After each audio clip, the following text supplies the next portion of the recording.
किस तरीके की दिशाएं आप देख रहे हैं भारत के आगे जाते हुए? 9 सितंबर 2025 से भारत देश की मंगल की महादशा प्रारंभ हो गई है। मिडिल ईस्ट और यूरोप में ये कोई बड़ा युद्ध भड़क सकता है जून आते आते। क्या आपको ऐसा लग रहा है कि पाकिस्तान के टुकड़े हो सकते हैं? हो सकते हैं नहीं, ये हम होते हुए देखेंगे। आने वाले वक्त में आपको पीएम नरेंद्र मोदी का भविष्य कैसा नजर आ रहा है? विषम परिस्थितियां बनेंगी, चैलेंजिंग पोजीशंस, कंडीशंस आएंगी। अगला प्रधानमंत्री आपके नजरिए से कौन बन सकता है? After Modi ji there should be Yogi ji. Modi ji ने चुनाव लड़ा काशी से, लेकिन अगर आप वोट के तौर पे देखें तो 2014-2019 के मुकाबले वोट कहीं ना 4 लाख वोट कम हुए हैं हाँ, उनके, कम हुए हैं। इंडिविजुअल के। हाँ, कम हुए हैं। तो क्या कहीं ना कहीं डगमगाता देख रहे हैं भविष्य आप उनका? इसको इग्नोर करके अगर देखेंगे हाँ हाँ। तो बहुत बड़ी चोट खा लेगी बीजेपी। क्या आपको लग रहा है कि 2026 में कोई ऐसा और राज्य होगा जो महाराष्ट्र को शायद पीछे छोड़ के आगे निकल आप जाएगा? किस एंगल से कह रही हैं कि ये नंबर 1? कौन सी ऐसी राशियां हैं जो 2026 में आपको चमकती नजर आ रही हैं? वृषभ और तुला। नमस्ते राकेश जी, नमस्कार, कैसे हैं आप? मैं ठीक हूँ, आप कैसे हैं? मैं बिल्कुल ठीक हूँ। हमने इससे पहले एक पॉडकास्ट किया था, यस। लोगों को काफी पसंद आया। और उस पॉडकास्ट में आपने जो जो बातें कही, सोने चांदी के बारे में आपने जी कहा हाँ। था, देश के बारे में आपने बताया जी था, हाँ। बीजेपी के और कांग्रेस के भविष्य के बारे में आपने कुछ बातें कही थी। बहुत सी बातें सच होती नजर आई हैं। Thank you. और उसका लिंक जो है वो मैंने बायो में दिया है, ताकि आप देख सके और समझ सके कि कितनी बातें सच हुई हैं। अब हम 2026 की आज बात करेंगे कि 2026 आने वाला साल कैसा रहेगा। 2025 में हमने बहुत सारी उलाढाल होते हुए देखी है। 2026 का नजरिया आपका कैसा है? 2026 जैसा कि हम 2025 से ही देख रहे हैं कि ये काफ़ी उतार चढ़ाव का साल गया है। हाँ। और इसमें काफ़ी वायलेंस देखा गया है, बहुत सी वार्स देखी गई हैं।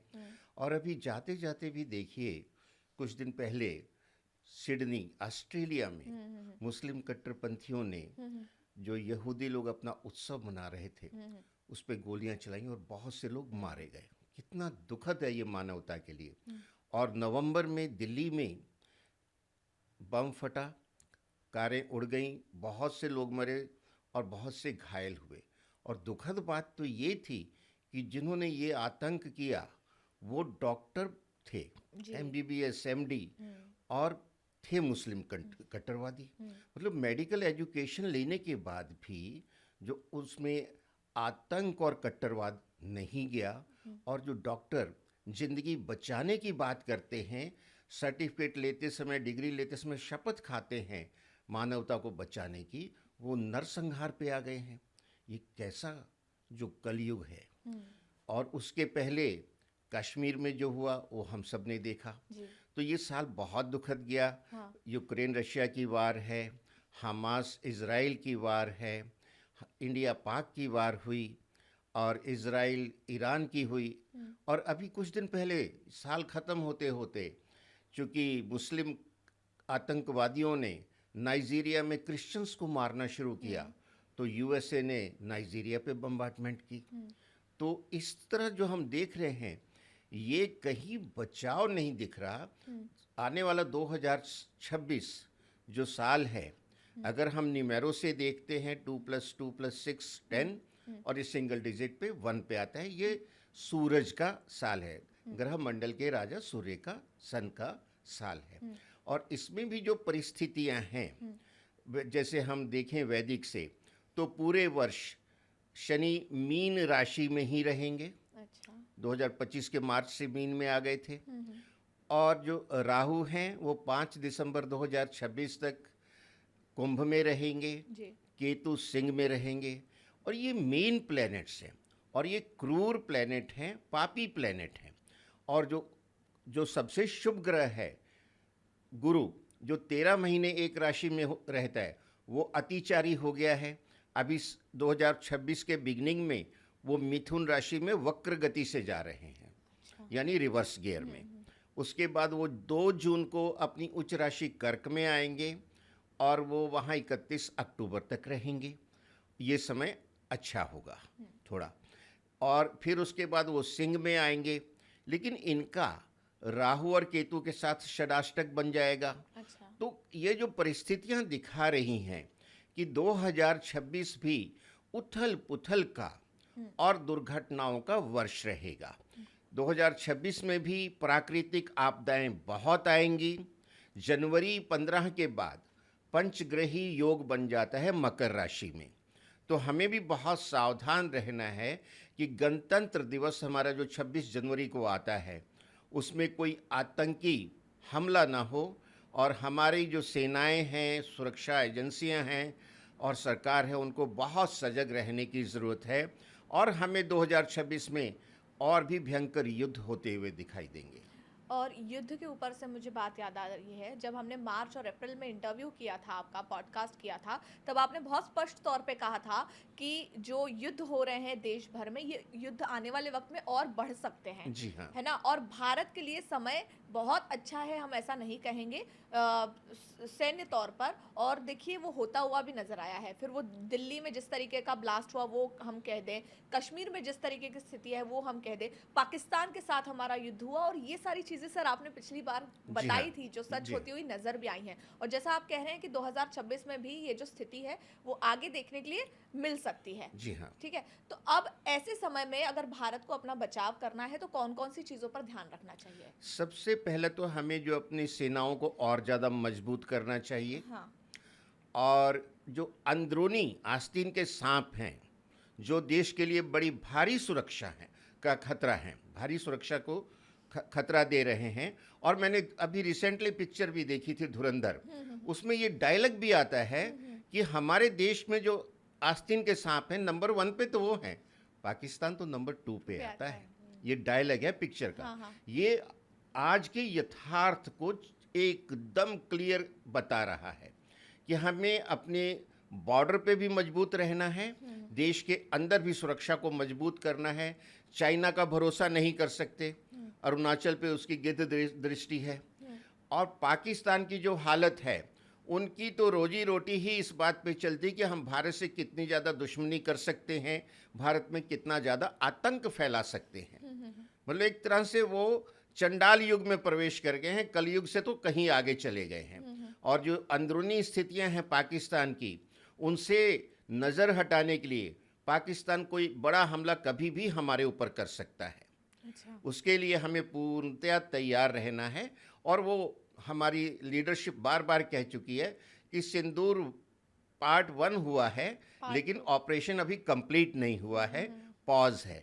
तो मुझे पूरा विश्वास है कि हमारी सेनाएं भी पूरी तरह से सजग हैं और किसी भी खतरे का मुकाबला करने के लिए तैयार हैं। तैयार है।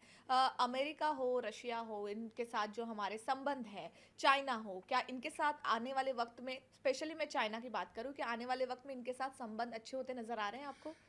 देखिए, चाइना का विश्वास हाँ। कभी भी नहीं किया जा सकता। आज तक का जो उनका ट्रैक रिकॉर्ड है, वो अपने मोमेंटरी गेन के लिए कभी सॉफ्ट होके पेश आते हैं, लेकिन अंदर से वो हमारे दुश्मन हैं। और उसमें कोई, क्या कहते हैं, मूल रूप से सुधार होता नहीं दिखता। वो जो कहते हैं ना, कॉस्मेटिक इम्प्रूवमेंट आपको टाइम टू टाइम दिखेगी उनकी गरज के हिसाब से। और रही यूएस की बात, वो अगले 1 साल तक ये इसी तरह से चलेगा। और ट्रंप जो है, उनकी एक तरह से बम्बई की भाषा में जैसे कहते हैं ना कि सटक गई है। हाँ, हाँ। और वो जो निर्णय ले रहे हैं वो रैशनल है ही नहीं। जी। और वो एक आतंकवादी देश पाकिस्तान को सपोर्ट करने पे आ गए हैं, जबकि आतंकवाद पूरी दुनिया में फैल रहा है। और मोदी जी ने हमेशा ट्रंप साहब को यही कहा था कि हम मिल के इसको कंट्रोल करें। रही रशिया की बात, तो पुतिन साहब बहुत कोऑपरेटिव हैं। रिसेंटली उन्होंने दिल्ली का दौरा भी किया था। जी। और वो टाइम टेस्टेड फ्रेंड है रशिया जो इंडिया का, पिछले लंबे समय से। 80 साल से। जी। तो हम उन पे पूरा भरोसा कर सकते हैं। लेकिन जो अभी स्थितियां हैं विषम होती चली जा रही हैं। यूरोप में वार बढ़ सकती है, नेटो कंट्रीज जो हैं रशिया के अगेंस्ट जा रही हैं, यूक्रेन को सपोर्ट दे रही हैं। और इधर हमास और इजराइल का युद्ध रुकता नहीं दिख रहा है, उसमें और गल्फ कंट्रीज इन्वॉल्व हो रही हैं।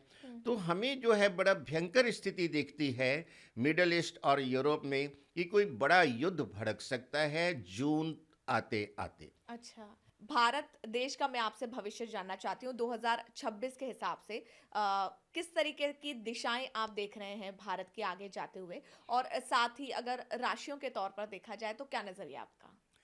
देखिए, जो भारत देश है, हाँ।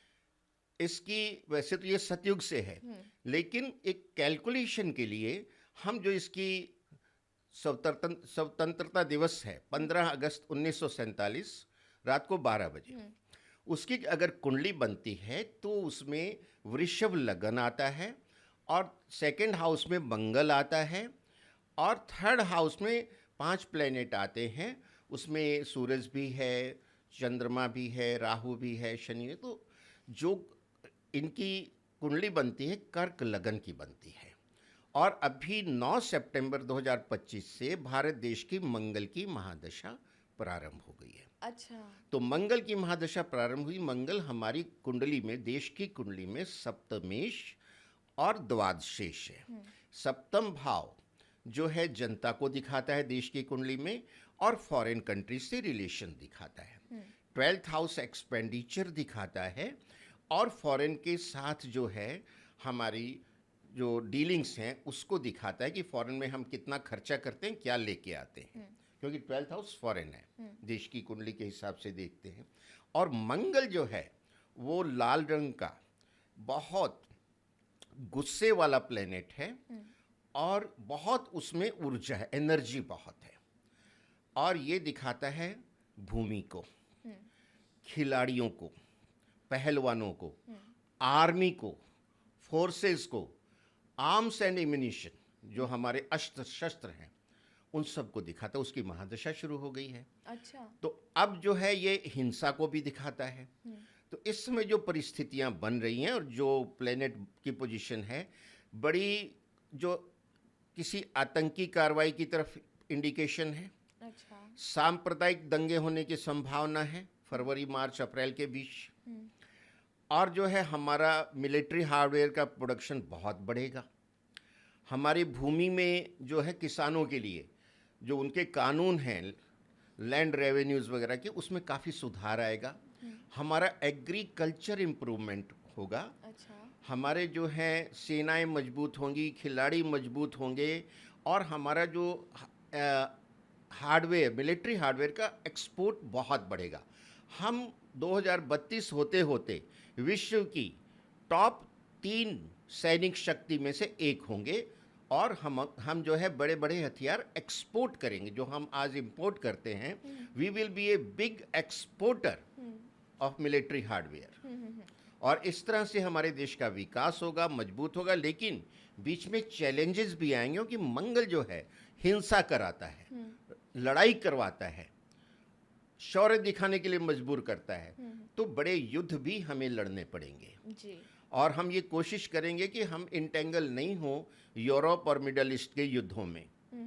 हम सिर्फ अपने आसपास के जो हमारे शत्रु हैं उनको दबाएं। लेकिन कई बार इंटरनेशनल कंडीशंस, परिस्थितियां ऐसी बन जाती हैं कि ना चाहते हुए भी किसी न किसी को हमें सपोर्ट करना पड़ता है, तब हम उसमें इंटेंगल भी हो सकते हैं। मैं अगर भारत और पाकिस्तान का भविष्य देखना चाहूँ तो वो कैसा दिख रहा है आपको? देखिए, हमारा भविष्य तो बहुत अच्छा दिख रहा है। हाँ। क्योंकि हमारा देश एक लोकतांत्रिक देश नहीं, है। मैं रिश्ते के तौर पर पूछ रही हूँ। क्या सुधार देख पा रहे हैं आप? पाकिस्तान और भारत में, भारत की तरफ से तो हमेशा ही सुधार था। हाँ। हमने कभी ना उस पर कभी अटैक किया है, ना कभी हमने उनके घर में आतंकवादी भेजे हैं, ना कभी उनकी पॉलिटिक्स में हमने दखलंदाजी की है। लेकिन और एक ज़माना था इंडिया ने उनको मोस्ट प्रेफर्ड कंट्री का दर्जा दिया हुआ था, और उन्होंने हमें मोस्ट प्रेफर्ड जो है आतंकी एक्सपोर्ट करने के लिए दर्जा दिया हुआ है। अपने सारे आतंकवादी हमारे यहाँ भेजते हैं, कहाँ कब दंगे करा दें, किस शहर में आगजनी करा दें, कहाँ लड़ाई करवा दें। जब सोच ही उनकी नेगेटिव है भाई, जब उनकी सोच ही चंडालों वाली है, तो चंडाल युग ही है उनके लिए। उनका तो टुकड़े होना निश्चित है। और हमारी तरफ से कभी कोई उन पे अटैक नहीं हुआ, लेकिन वो इस तरह की परिस्थितियां क्रिएट करते हैं। और ये चीज़ें देखते हुए उनकी जो जीन्स में ये सब चीज़ें आ गई हैं, तो तो उनसे सुधार होने का तो कोई चांस दिखता ही नहीं है। ये बहुत बड़ा आपने स्टेटमेंट दिया। हमने देखा है कि पाकिस्तान के अंदर ही 4 अलग जो चारों राज्य हैं वो एक दूसरे से ही झगड़ते हुए नज़र आते हैं। क्या आपको ऐसा लग रहा है कि पाकिस्तान के टुकड़े हो सकते हैं? हो सकते हैं नहीं, ये हम होते हुए देखेंगे अच्छा। और 2026 में ही देखेंगे। हुँ। ये बहुत बड़ी बात है। ये दिख रहा है। हाँ, हाँ। वो उनके जो ग्रह स्थिति हाँ, है, हाँ, हाँ। जो मुस्लिम कंट्रीज का इस बार का जो कैलेंडर आ रहा है, जो हाँ, उसमें ग्रहों की पोजीशन आ रही है, मकर राशि में 5-5 ग्रह आ रहे हैं, हाँ। और जो उनकी इकोनॉमी की हालत है पिछले 5 साल से, उनको कटोरा शरीफ कहा जाता है। अच्छा। और उनके सबसे ज़्यादा भिखमंगे सऊदी अरेबिया में हैं। हाँ। हज़ारों की तादाद में लोग वहाँ जाते हैं वीज़ा लेके और वहाँ भीख मांगने का काम करते हैं। तो भिखारी देश डिक्लेयर हो चुका है और इवन सऊदिया उनके लोगों को डिपोर्ट कर रहा है, वापस हाँ। भेज रहा है और आगे से उनको वीज़ा नहीं देगा, ऐसे उसने स्टेटमेंट दिए हैं। हुँ, हुँ, आप ये देख लीजिए पाकिस्तान की हालत क्या है, हुँ, हुँ, हुँ, हुँ, हुँ। जिसको कहते हैं ना, पल्ले नहीं दाने अम्मा चली भुनाने। अच्छा। यानी घर में कुछ नहीं है, दूसरों से लड़ाई करनी लड़ाई है। कर रहे हैं जी। मतलब जून तक स्थिति जो है वो बेहद चिंतित रह सकती हैं जी देश हाँ, के लिए, ऐसा हम कह सकते हैं। जी अब हाँ। ज़रा हम हमारे नेताओं की बात कर लेते हैं। आने वाले वक्त में आपको पीएम नरेंद्र मोदी का भविष्य कैसा नज़र आ रहा है? देखिए, मोदी जी की अभी मंगल की महादशा चल रही है। अच्छा। उनका वृश्चिक लगन है, वृश्चिक ही राशि है। हुँ। हालांकि चंद्रमा नीच का होता है वृश्चिक में, लेकिन उनकी कुंडली में नीच भंग हो गया है, क्योंकि वो जो लगन में केंद्र में आ गया और केंद्रपति मंगल के साथ आ गया है और वो भाग्य भाव का स्वामी है। हुँ। और इस समय मंगल की ही महादशा चल रही है, 2028 तक चलेगी। और भारत देश की भी मंगल की महादशा शुरू हो गई है 9 सितंबर 2025 से, हुँ, हुँ। 2032 तक चलेगी ये। हुँ। तो ये जो उनकी मंगल की दशा प्रधानमंत्री जी की और देश की कंसाइड हुई है, हुँ। इससे देश और मजबूत होगा। विषम परिस्थितियां बनेंगी, चैलेंजिंग पोजीशंस कंडीशंस आएंगी, हुँ, हुँ। लेकिन उनको ओवरकम करेंगे। और 2029 का जो चुनाव है हुँ, हुँ। लोकसभा का, वो प्रधानमंत्री मोदी जी के फेस पे ही लड़ा जाएगा। हुँ, हुँ। फिर ये प्रचंड बहुमत से जीतेंगे, क्योंकि काम जो है हुँ, हुँ। दुनिया देख रही कितने मजबूत हो रहे हैं और देश का विकास हो रहा हुँ, है। हुँ। हालांकि परेशानियां और मुसीबतें हमारे देश में भी हैं, हुँ। लेकिन आप उसको वैश्विक स्तर पे अगर कंपेयर कीजिए हुँ, हुँ। कि दूसरी बड़ी बड़ी कंट्रीज में पोजीशन कितनी खराब हो रही कितनी, है। हाँ। और हमारा पड़ोसी देश हुँ, हुँ। श्रीलंका बर्बाद हुआ, जी। नेपाल बर्बाद हुआ, बांग्लादेश जल रहा है और पाकिस्तान टुकड़े होने की कगार पे। हुँ। उन चारों के बीच में घिरा हुआ हमारा देश, हुँ। कितनी मुसीबतें हैं और कितनी डाइवर्सिफाई रिलीजन और कल्चर है हमारा। हुँ। उसके बावजूद हमारी लीडरशिप इतनी स्ट्रांग है कि सबको संभाल के रखा हुँ, है। हुँ, हुँ। मैं उनको सैल्यूट करता हूं। अगर हम कंपेयर करें दूसरे देशों के साथ, हुँ, हुँ। तो ये मजबूती आगे बढ़ेगी। जनता भी काफ़ी हद तक एकजुट है हुँ, हुँ। और जो है आगे आने वाला समय हुँ। चैलेंजिंग होने के बाद भी हुँ, हुँ। हमारे लिए, हम चैलेंज के अंदर भी अपॉर्चुनिटी ढूंढने वाले हैं। ये आपने बहुत महत्वपूर्ण बात कही कि आने वाले वक्त में कठिनाइयां जो हैं वो हमें देखने के लिए मिलेगी, लेकिन हम कठिनाइयों का सामना भी करेंगे। इतने सालों से हम देख रहे हैं अलग अलग लीडर्स की लीडरशिप देश के ऊपर, और ग्रोथ भी हुई है, लेकिन सबसे ज़्यादा ग्रोथ आपको कौन से लीडरशिप में होती हुई नजर आई है, और आने वाला वक्त आपके नज़रिए से कैसा होगा? देखिए, ये आपका क्वेश्चन बहुत ही सटीक है हाँ। और आज की जनरेशन के लिए बहुत ज़्यादा इंफॉर्मेटिव और इम्पॉर्टेंट है। हुँ, हुँ। जब देश आज़ाद हुआ 1947 हुँ, में, हुँ। मेरा जन्म भी उसके बाद का ही है, अच्छा। उस समय तक अंग्रेजों ने जो भी देश का विकास किया, हुँ, हुँ। सिर्फ अपने वेस्टेड इंटरेस्ट को देखते हुए जी। किया। हम भारतीयों के लिए नहीं किया। हाँ, उस एज ए साइड इफेक्ट हमें उसका बेनिफिट मिलता था। जी। तो उस समय पूरा वैक्यूम था, हुँ। मतलब जो विकास करने के लिए पूरा मैदान खाली था। हुँ। तो पहले प्रधानमंत्री जी पंडित नेहरू जी ने काफ़ी स्ट्रांग इंफ्रास्ट्रक्चर इस देश के लिए खड़ा किया, लेकिन उसके बाद उसमें भी हमारी परिस्थिति बहुत जटिल थी। फंड्स भी नहीं थे, Exactly. इतनी टेक्नोलॉजी भी नहीं थी, पर जो भी परिस्थितियां थी उसके हिसाब से उन्होंने काफ़ी स्ट्रांग इंफ्रास्ट्रक्चर देश के लिए बनाने की कोशिश की, जी। मूलभूत, हुँ। ताकि नींव मजबूत होगी तो बिल्डिंग बन जाएगी। हुँ।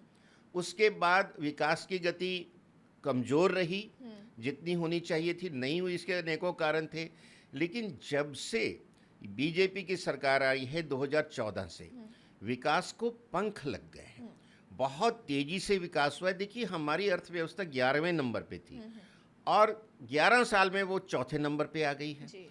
और अर्थव्यवस्था जो है, जब तक आपका विकास नहीं होगा, जीडीपी फास्ट नहीं होगी, जन जन तक उसका लाभ नहीं जाएगा, तो आपकी अर्थव्यवस्था स्ट्रांग हो ही नहीं सकती। चाहे वो सड़क के किनारे चाय पकौड़े बेचने वाला था, उसकी सेल भी बढ़ी है, उसकी इनकम बढ़ी है। अगर उसके पास एक वो 1 BHK में था तो वो 2 BHK पे चला गया है।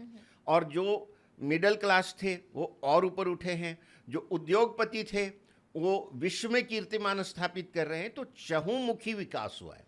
आप रोड कंडीशंस देखिए, इलेक्ट्रिसिटी पहले जाती थी पिछड़े इलाकों में घंटों घंटों, क्या कई कई दिन नहीं आती थी। अब इलेक्ट्रिसिटी की प्रॉब्लम खत्म हो चुकी है, जल की सप्लाई पहुंच चुकी है, गैस सिलेंडर नहीं मिलते तो लोगों को वो रेगुलर मिल रहे हैं। सड़कों का विकास तो गजब का हुआ। कई जगह तो आपको ये ऐसा फील होता है कि आप इंडिया से बाहर हैं, फॉरेन में, यूरोप में हैं या अमेरिका में हैं। इतनी सुंदर सड़कें हो गई हैं। तो विकास बहुत तेजी से हो रहा है। हमारी सेनाएं बड़ी मजबूत हो गई हैं।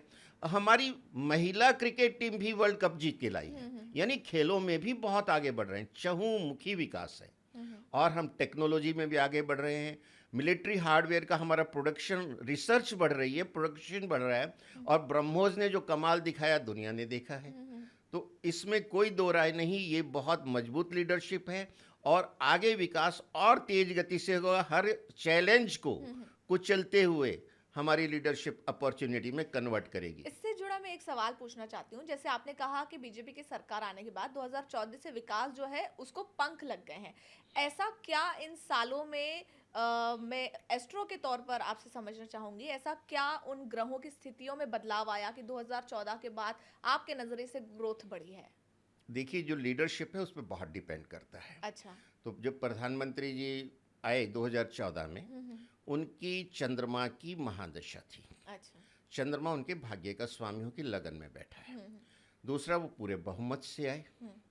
तीसरा, उस समय जो हमारी उसके पहले की सरकार थी वो करप्शन में बहुत ज़्यादा घिरी हुई थी और देश की बहुत ज़्यादा इंसल्ट हुई है उस टाइम पे और बहुत ज़्यादा डैमेज हुआ है। और ये इन्होंने एकजुट होकर पूरी ऑनेस्टी के साथ जो काम शुरू किया है, पूरे डेडिकेशन से, और कहाँ कॉस्ट कटिंग हो सकती है उसको देखते हुए, तो विकास बहुत फास्ट हुआ है। और इसमें कहीं भी परिवारवाद नहीं था।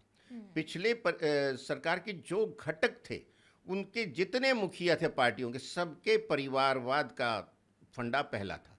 पहले मेरा परिवार, फिर बाद में देखी जाएगी। तो यहाँ वो तो है नहीं। यहाँ ये जो पार्टी है वो लोग ग्रास रूट लेवल से आते हैं। परिवारवाद का वहाँ कॉन्सेप्ट ही नहीं, वहाँ कॉम्पिटेंसी एंड टैलेंट के बेस पे। तो वो पूरा टैलेंट अपना दिखा रहे हैं और देश का विकास हो रहा है। योगी जी का भविष्य आप किस दिशा में देख रहे हैं? देखिए योगी जी बहुत डायनामिक लीडर हैं। उन्होंने प्रूव किया है 25 करोड़ की पॉपुलेशन का स्टेट, जो बहुत ज़्यादा कहते थे क्रिमिनल स्टेट है, वहाँ माफियाओं का राज चलता था। वहाँ के सीएम जो पहले होते थे एक तरह से डमी थे और हैंड्स इन ग्लोव्स थे उनके साथ। ये सब प्रूव हो चुका है, सबको पता है। और योगी जी पूरे निश्चय के साथ आए हैं और उन्होंने जो ज्वाइन किया एज ए चीफ मिनिस्टर, उनका पहला स्टेटमेंट था कि मेरे प्रांत में क्राइम नहीं हो सकता, या तो क्राइम छोड़ दो या मेरा प्रांत छोड़ दो। बहुत स्पष्ट मैसेज था और उस पर उन्होंने काम किया। वहाँ महिलाएं, लड़कियां बहुत अनसेफ थी, शाम को बाहर नहीं निकल सकती थी, कॉलेज से आते जाते उनके लिए बड़ी भारी समस्या थी। तो योगी जी ने पहले तो लॉ एंड ऑर्डर को मजबूत किया और जो ये दीमक लगी हुई थी माफिया की, उनको हटाना शुरू किया। सबको पता है कैसे उन्होंने उसको हटाया है। और जहाँ मतलब जो गवर्नमेंट लैंड है, हजारों हजारों लाखों एकड़, उस पे लोगों के नाजायज कब्जे जो कि जनता की भलाई के लिए इस्तेमाल होनी है, वो माफिया और क्रिमिनल्स कब्जा करके उस पे अपने होटल बना, बिल्डिंग बना, मॉल बना, पैसा कमा के और क्राइम को और ज़्यादा बढ़ावा दे रहे हैं, सरकार को चैलेंज कर रहे हैं। वो जड़ मूल से उन्होंने ख़त्म करना शुरू किया। इनके जो पंचम भाव में धनु राशि का गुरु है। अच्छा। तो ऐसा जातक, लाल किताबी कहती गुरु कृपा से लाइफ में बहुत ऊंचा जाता है। और पांचवें घर का गुरु दिखाता है पिछले जन्मों का पुण्य कर्म बहुत लेके आए हैं। अच्छा।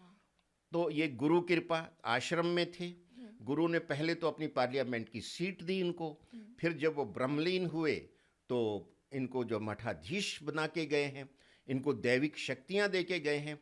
और इनकी सोच बड़ी क्लियर, और ये भी परिवारवादी नहीं है। जी। इनकी बहन फूल बेचती है। अच्छा। हम्म। तो इनका जो राइज है होना बहुत निश्चित है। इनके दसम भाव में सूर्य बैठे हैं, और जो है सूर्य जो है वो राजकाज के कारक है। दसवां भाव सत्ता का स्थान है। दसम भाव का स्वामी शुक्र है, उनकी महादशा शुरू हो गई है। अच्छा। और वो अभी शुरू हुई है 2025 के अगस्त सितंबर में, 20 साल चलेगी, 2044 तक चलेगी। अच्छा। और वो शुक्र एकादश भाव में बहुत अच्छा बैठा है, उस पर गुरु की पूरी दृष्टि है। हाँ। और इनका प्रधानमंत्री बनना निश्चित है। और ये अच्छा। जनता की आवाज है। आप कहीं से आप पूछ लीजिए, कोई रेफरेंडम नहीं हुआ है। मीडिया उठा के देख लीजिए, किसी से बात करके देख लीजिए, वो कहते हैं after Modi ji there should be Yogi ji. अच्छा, अभी मैं आपके सामने 3 से 4 नाम रख रही हूँ जिनके बारे में चर्चा बेहद ज़्यादा होती है। तो मैं एक शॉर्ट में ये सवाल पूछना चाहती हूँ।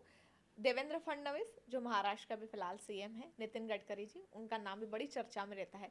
योगी आदित्यनाथ, इनका नाम हमेशा चर्चा में रहता है। अमित शाह जी, इन चारों में से अगला प्रधानमंत्री आपके नजरिए से कौन बन सकता है? देखिए, मैं लॉजिकली और एस्ट्रोलॉजिकली दोनों बताऊंगा। हाँ। मैं ये कहता हूं आपने सिर्फ 4 बोले, मैं आपको 40 बता सकता हूं। बीजेपी के हर कोई कंपिटेंट है, क्योंकि ग्रास रूट से, त्याग और बलिदान की भावना से, देश सेवा की भावना से आए हैं। आप ये देखिए कि जो मध्य प्रदेश के मुख्यमंत्री रहे, शिवराज सिंह चौहान जी, कितने कैपेबल हैं। आप उनका नाम क्यों भूल गए? हाँ हाँ। और भी बहुत नाम हैं। लेकिन मैं एक पॉइंट पे आता हूं। राजनाथ सिंह जी बहुत सीनियर हैं, हाँ उनके सामने मोदी जी बहुत जूनियर जी। हैं। और वो पार्टी हेड थे 2014 में। उन्होंने प्रपोज किया कि Modi ji prime minister face होंगे। क्या वो अपना नाम नहीं प्रपोज कर सकते? कर सकते थे। नितिन गडकरी जी मोदी जी से बहुत सीनियर हैं पॉलिटिक्स में, उनका नहीं कर सकते थे? हमें ये देखना है कि पब्लिक के अंदर फेस की इमेज किसकी है। आज अगर मोदी जी प्रधानमंत्री हैं तो एक फेस है। काम जो उनके साथ कोर टीम जो नाम लिए आपने, वो कोर टीम पूरी है। उसमें जो है शिवराज सिंह जी भी हैं, गडकरी जी भी हैं, यहाँ जो स्टेट के चीफ मिनिस्टर वो भी कंट्रीब्यूट करते हैं वहाँ। हाँ। और जो योगी जी भी हैं, अमित शाह तो उनके जो राइट और लेफ्ट दोनों हाथ हैं। हाँ। वो तो गुजरात से साथ में आए हैं। हाँ हाँ। लेकिन उनके फेस पे आप जो इलेक्शन नहीं जीत सकते।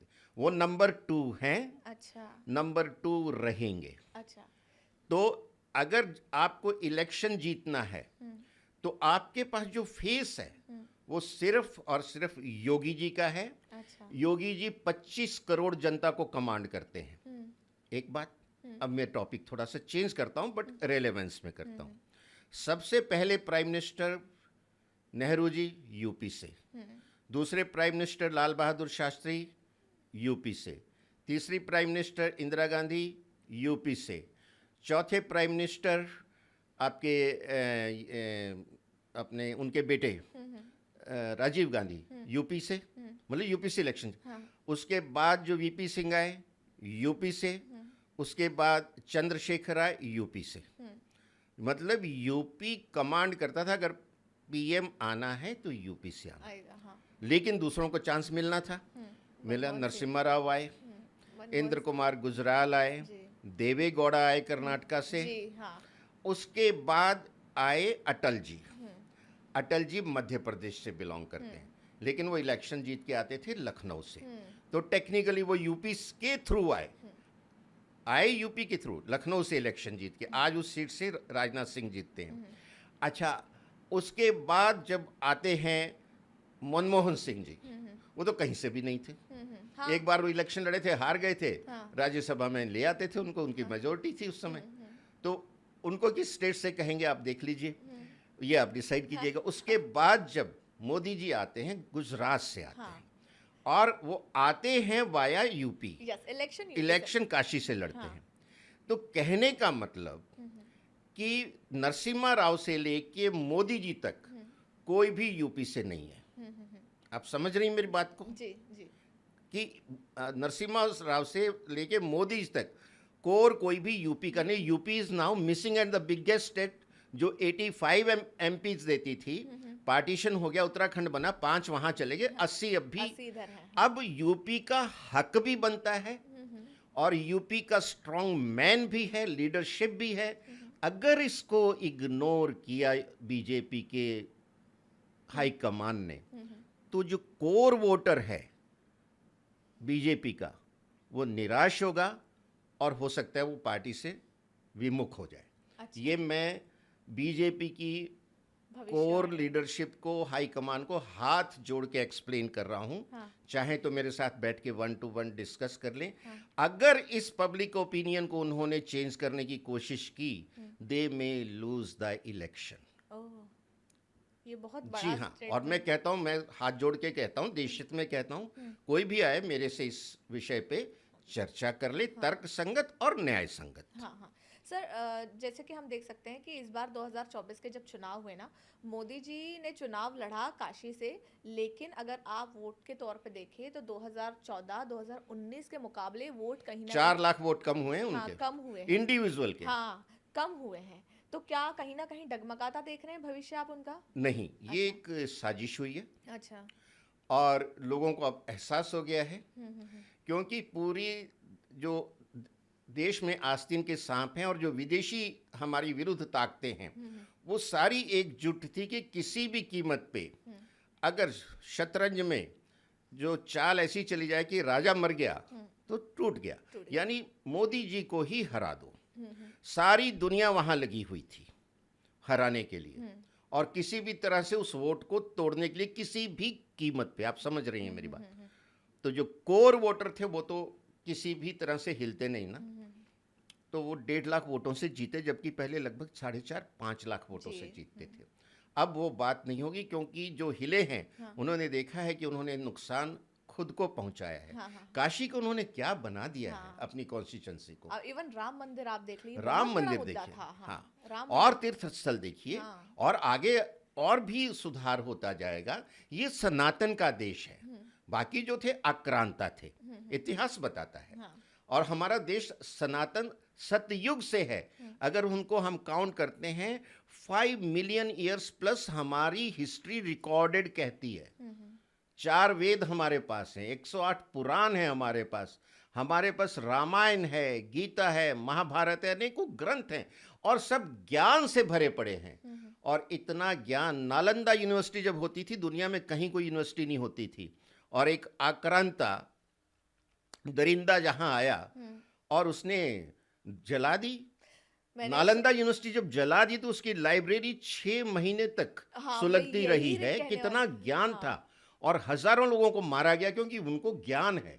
ज्ञान है तो उसको उससे भी एतराज है, तकलीफ है, तो ऐसे आदमी को आप जाहिल ही कहेंगे। जी बिल्कुल। अब मैं ज़रा अन्य नेताओं के बारे में आपसे जानना चाहूँगी। हमने मोदी जी का भविष्य जाना, हमने योगी जी का भविष्य जाना, अब अमित शाह, इनका भविष्य आप किस दिशा में जाता हुआ? अमित शाह जी का भविष्य बहुत जबरदस्त है, इनका कंट्रीब्यूशन बहुत जबरदस्त है देश के लिए। अच्छा। और अगर आप कहें कि ये प्राइम मिनिस्टर के लिए हैं तो हैं, लेकिन ये जनतंत्र है, फेस किसका जाता है। और मैंने एक और जो यूपी के वर्सेस इंडिया पूरा कंपेयर करके बताया कि प्राइम मिनिस्टर कब आए, कहां से आए, और अब इतना लंबा यूपी से गैप हो चुका है, तो अब यूपी का हक भी बनता है और वो डिजर्व भी करते हैं। सिर्फ हक बनना एक बात है, लेकिन उसने कॉम्पिटेंट होना वो भी साथ में है। अच्छा। तो इसको इग्नोर करके अगर देखेंगे तो बहुत बड़ी चोट खा लेगी बीजेपी। सर, हमने बीजेपी की बात कर ली, हमने ये भी देख लिया कि पीएम नरेंद्र मोदी हो, अमित शाह हो, और बाकी अन्य जो नेता हैं बीजेपी के, उनका भविष्य कैसा रहेगा। अब जरा कांग्रेस की बात कर लेते हैं। क्या आप देख रहे हैं कि आने वाला वक्त कांग्रेस के लिए अब अच्छा होगा? देखिए, कांग्रेस लगभग 140 साल पुरानी पार्टी हो चुकी है। हाँ। लेकिन उन्होंने कभी भी ग्रास रूट लेवल पे जनता से जुड़ने की कोशिश नहीं की। वो परिवारवाद से नहीं उठ पाए। उसमें जो मुख्य परिवार है, गांधी नेहरू फैमिली, उसके अलावा और बहुत से परिवार हैं जो कि पैरेलल चलते हैं और सत्ता में अपना पकड़ रखना चाहते हैं। बहुत से परिवार हैं कांग्रेस में भी, और ये इस समय जनता से दूर होते चले जा रहे हैं। अभी हम एक बात करते हैं, देखिए बड़े बड़े जो हार्ड कोर जो कांग्रेसी थे, जैसे गुलाम नबी आज़ाद, कैप्टन अमरिंदर सिंह और बहुत से नाम हैं, मैंने 2 नाम लिए हैं, जो इनको छोड़ के चले गए हैं। बाकी जो जुड़े हुए हैं मजबूरी में वेस्टेड इंटरेस्ट से जुड़े हुए हैं, जो पुराने सीनियर लीडर हैं, जो 70s 80s के हैं। अभी जब आप कांग्रेस कहती हैं तो एक ही नाम है उसका, राहुल गांधी। उनके जो एटीट्यूड है, वर्किंग स्टाइल है, वो सबको पता है। वोटर जो हैं भारत के, वो वोट देंगे यहाँ की पार्टीज को। जर्मनी के लोग यहाँ की पार्टी को वोट नहीं करने वाले हैं, कोलंबिया के लोग वोट नहीं करने वाले हैं, कैलिफोर्निया के यहाँ के लिए वोट नहीं करने वाले। वहाँ आप जाके कुछ भी कहते रहिए, आप अपना जो है फॉरेन ट्रेवल करके आ जाइए, उससे आपको कुछ नहीं मिलना है। रादर यहाँ का जो हार्डकोर वोटर है वो नाराज होता है जिस तरह की बातें आप करते हैं। इनका जो राशि है वृश्चिक है, और इनकी जो लगन है वो मिथुन है, और इनके अष्टम भाव में राहु है। अष्टम भाव होता है स्ट्रगल का और मृत्यु का। वहाँ राहु का बैठना बहुत खराब होता है। इनकी कुंडली में राहु अष्टम भाव में है और उसी की महादशा चल रही है। अच्छा। और इस चीज़ को देखते हुए, बाकी ग्रहों की कंडीशन देखते हुए, जो ये लगता है कि कांग्रेस जिस तरह लड़खड़ाते हुए चल रही है और भी ज़्यादा लड़खड़ाएगी, इसके संभलने के कोई चांस नहीं दिखते। हाँ, मुझे 2026 में ऐसा लगता है कि जो अंदरूनी ईगो क्लैश हो रही है, जो पुराने सीनियर लोग हैं, कैपेबल हैं, कॉम्पिटेंट हैं, उनको सफोकेशन हो रही है। अब देखिए शशि थरूर जैसा इंसान जिसको दुनिया का नॉलेज है, यूएनओ के वो डिप्टी जनरल सेक्रेटरी रहे हुए हैं, और उनका नॉलेज देखिए, उनके बात करने का स्टाइल देखिए, उनको पार्टी में क्रश किया जाता है। तो इस तरह के जो लोग सीनियर हैं, कॉम्पिटेंट हैं, वो कांग्रेस के पहले भी टुकड़े हुए हैं। 2026 में मुझे कांग्रेस टूटती हुई दिख रही है। अरे बाप रे, मतलब और परिस्थिति जो है वो कांग्रेस के लिए विषम खराब होने वाली है। अच्छा, अब ये तो बात हो गई हमारे देश की, लेकिन अब जरा स्टेट की बात कर लेते हैं। हमने देखा है कि महाराष्ट्र लगातार नंबर 1 पर बना हुआ है। क्या आपको लग रहा है कि 2026 में कोई ऐसा और राज्य होगा जो महाराष्ट्र को शायद पीछे छोड़ के आगे निकल जाएगा? आप किस एंगल से कह रही हैं कि ये नंबर 1 है? अर्थव्यवस्था के तौर हाँ, पर। हाँ, ये भारत की फाइनेंशियल कैपिटल कही जाती हाँ। है। आपके पास कोई गवर्नमेंट ऑफ इंडिया का नोटिफिकेशन है हाँ। कि ये एक फाइनेंशियल कैपिटल ऑफ इंडिया है? कोई गवर्नमेंट पेपर्स है आपके पास? नहीं, मेरे पास नहीं है, लेकिन देखिए जैसे मुंबई को देखा जाता है। नहीं। हाँ। पहले कॉन्स्टिट्यूशनल, जैसे दिल्ली हाँ। कैपिटल ऑफ इंडिया, हाँ। ये एकदम कॉन्स्टिट्यूशन में है। जी हाँ। लेकिन ये जो है financial capital, Mumbai is the financial capital of the India, हाँ। ये कहीं कॉन्स्टिट्यूशन में या कहीं कोई गवर्नमेंट पॉलिसी में लिखा हुआ है कि नहीं लिखा हुआ? हाँ। बस यही मैं जानना चाहता। हाँ। तो फिर आप कैसे कह सकती हैं कि ये नंबर 1 है? सर, अर्थव्यवस्था के तौर पर मैं कह रही हूँ, जीडीपी के तौर पर मैं बिल्कुल आप सही कह रही हैं। हाँ, मैं फुली एग्री हूँ हाँ। कि ये जो है फाइनेंशियल कैपिटल है। हाँ। इसे मैया महालक्ष्मी जी ने, माता मुंबा ने हाँ। और सिद्धि विनायक ने बनाया है। जी। इनके ऑर्डर हैं, इनके फरमान हैं ये। हाँ। इसलिए नंबर 1 है। हाँ। क्योंकि लोग यहाँ के मेहनती हैं। हाँ। और पूरे देश के वासियों के यहाँ कंट्रीब्यूशन है। हाँ। कोई स्टेटमेंट नहीं है। हाँ। कोई कॉन्स्टिट्यूशनल। उसी तरह मैं कह रहा था हाँ। कि योगी आदित्यनाथ जी हाँ। जनता की आवाज है कि नेक्स्ट प्राइम मिनिस्टर हैं। हाँ। ये आप बॉम्बे वाली जो बात आपने कही, मैं उससे कंसाइड करके आगे बढ़ता हूँ। हाँ। अब आप कहती हैं कि कोई दूसरा स्टेट इसके बराबर आ सकता है क्या? हाँ। या Yes. उदय आगे निकल सकता है क्या? मतलब इसके आसपास भी आ सकता है क्या? हाँ। तो वो जो योगी आदित्यनाथ जी ने इतने सालों से वहाँ मेहनत कर रहे हैं, हाँ। वो इसी दिशा में कर रहे हैं। फिल्म सिटी वहाँ बनाना, देश का सबसे बड़ा एयरपोर्ट आ रहा है वहाँ डिफेंस सेक्टर के लिए बहुत ज़्यादा प्रोडक्शन हो रही है। ब्रह्मोस लखनऊ में बनती हैं। तो ये जो सारी चीज़ें हैं उनका एक ही एम था कि मैं अपने प्रांत की इकोनॉमी को इतना मजबूत करूं कि हमारे जो मजदूर दूसरे प्रांतों में जाते हैं मजदूरी के लिए उनको ना जाना पड़े, यहाँ इतना रोजगार उनको मैं क्रिएट कर दूं। और उसके लिए जब रोजगार क्रिएट करना है और जो बाहर से इंडस्ट्री और इन्वेस्टमेंट लाना है, तो कौन, जब तक वहाँ अशांति है, माफिया है, तो लोग नहीं आएंगे। आपको अपनी जो इन्वेस्टमेंट की सिक्योरिटी चाहिए और आगे ग्रोथ अपॉर्चुनिटी चाहिए। इसलिए उन्होंने लॉ एंड ऑर्डर को कितना मजबूत किया, माफिया को एकदम जड़ से समाप्त किया है। और ये बिल्कुल क्लियर है कि अगर योगी जी सेंटर में आते हैं जो प्राइम मिनिस्टर, तो ये यूपी की ग्रोथ भी उसी तरह होती रहेगी और देश की तो होनी ही होनी है। और उस परिस्थिति में यूपी जो है काफी प्रोग्रेस कर सकता है। ये नहीं कहूंगा कि वो महाराष्ट्र को सुपरसीड कर जाएगा, क्योंकि बहुत से एज हैं महाराष्ट्र में जो यूपी में ज्योग्राफिकली नहीं है, लेकिन वो बराबर तक आने की कोशिश करेंगे। 19-20 के फर्क पे चल सकते हैं। मतलब मैं ये कह सकती हूँ कि आने वाले वक्त में अगर महाराष्ट्र को कोई कंपटीशन दे सकता है तो वो उत्तर प्रदेश हो सकता है। ठीक है। हाँ। अब ना थोड़ा सा जियोग्राफिकली मैं आपसे समझना चाहूंगी कि ऐसी क्या परिस्थितियां बनकर आती हैं कि साउथ साइड हमेशा एक रिच एजुकेशन में सबसे आगे नजर आती है। इवन आप हमारे देश की ज्योग्राफी भी अगर हम लोग देख लें तो मैं ये नहीं कहूँगी, साउथ के सभी स्टेट आप अगर देखें, जैसे महाराष्ट्र जीडीपी के तौर पर नंबर 1 पे आता है, महाराष्ट्र के बाद गुजरात है, लेकिन अगर उसके बाद अगर हम बाकी राज्य देखें ना तो वो साउथ साइड के चले जाते हैं। जैसे तमिलनाडु नंबर 2 पर है, कर्नाटका है, केरला से भी अच्छा हमें ग्रोथ मिलता है, तेलंगाना,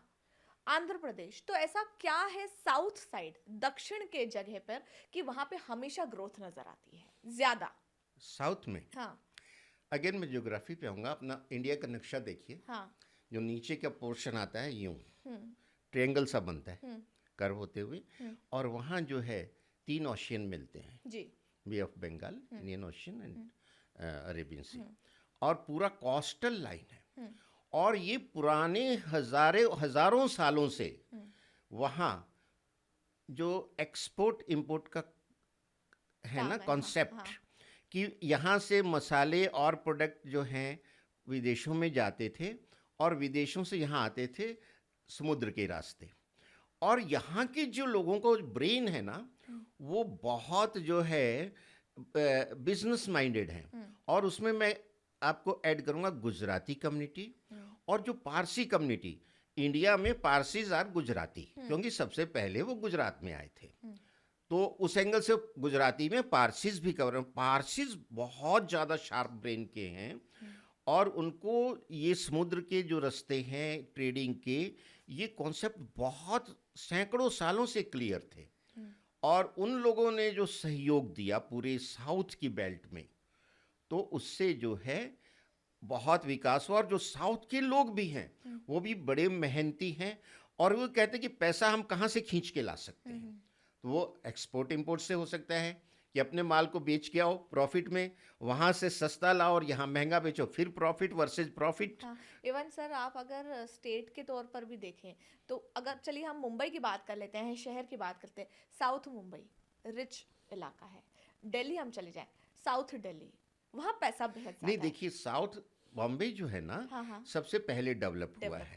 और डेवलप किन्होंने किया? जो एकदम रिचेस्ट लोग थे उस टाइम के, और वो आज भी हैं।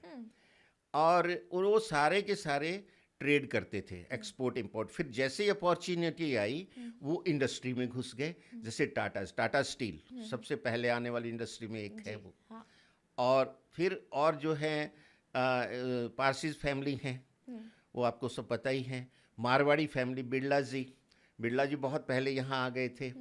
तो वो जो उन्होंने वो पूरा एरिया उनका था। बाकी जो है मिल्स के एरिए थे, ये परेल ऑनवर्ड सब मिल्स के एरिए थे। पार्ले जी, विले पार्ले में पार्ले बिस्किट जो पूरे इंडिया में फेमस है, तो उसकी फैक्ट्री थी, अब बंद हो गई, वहाँ बिल्डिंग आ रही है, वो बाहर निकाल ले गए। और तो इस तरह से जो ये एरिया था इसमें इंडस्ट्री डेवलप की गई, और वो जो जिनकी इंडस्ट्री थी वो वहाँ रहते थे, तो वो पैसा उनके पास ही आना था, तो वो रिचेस्ट हो गए। उसके बाद धीरे धीरे ये शहर डेवलप होता गया।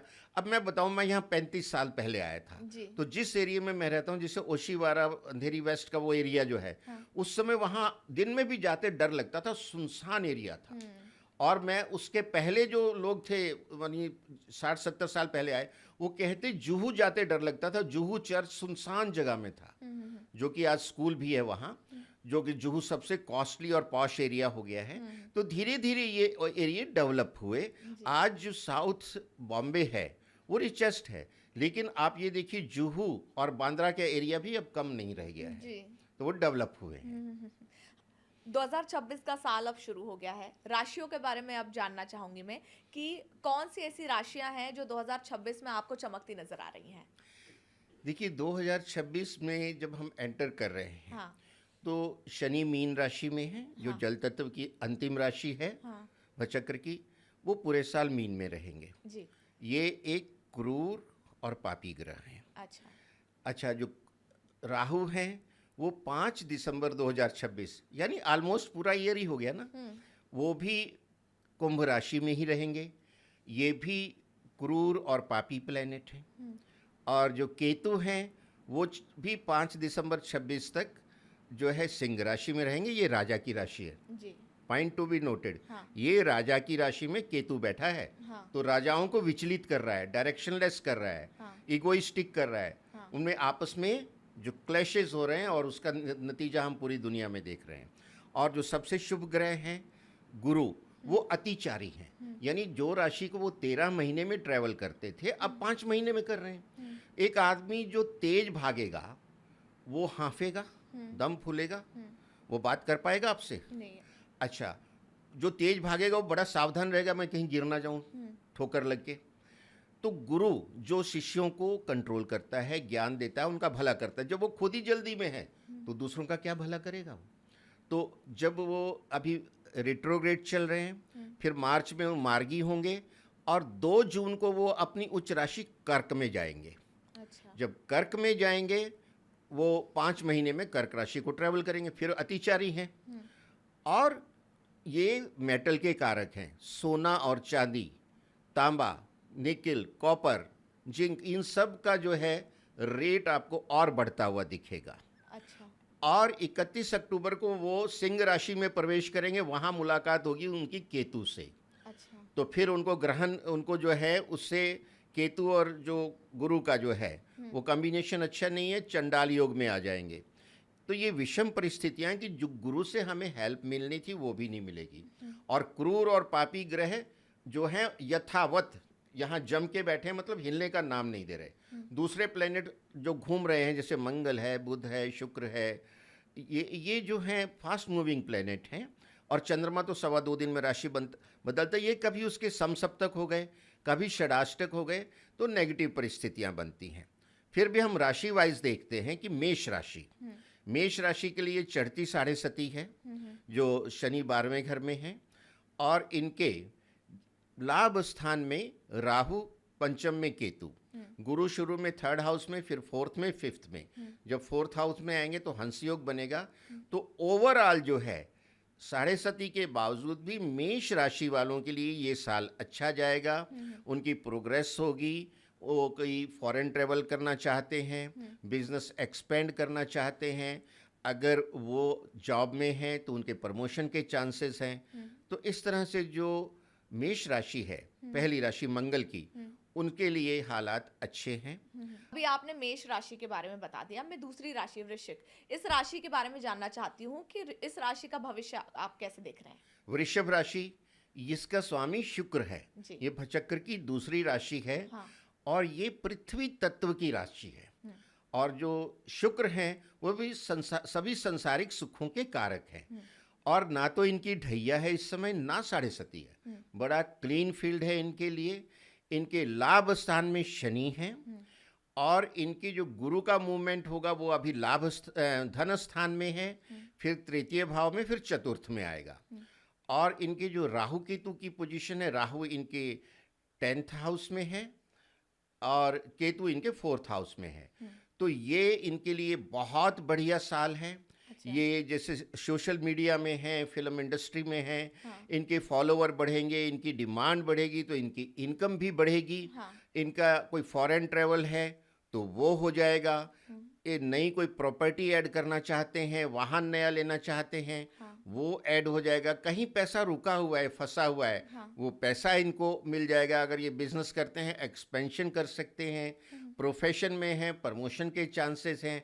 और ये कोई कम्पिटिटिव एग्ज़ाम दे रहे हैं हाँ। तो भी इनकी सक्सेस होगी। कुछ बच्चे जो इस राशि के फॉरेन हायर एजुकेशन के लिए जाना चाहते हैं, जी। जा सकते हैं। तो ये राशि वालों के लिए समय बहुत अच्छा है। ये महिलाओं का सम्मान करें, गाय की सेवा करते रहें हाँ।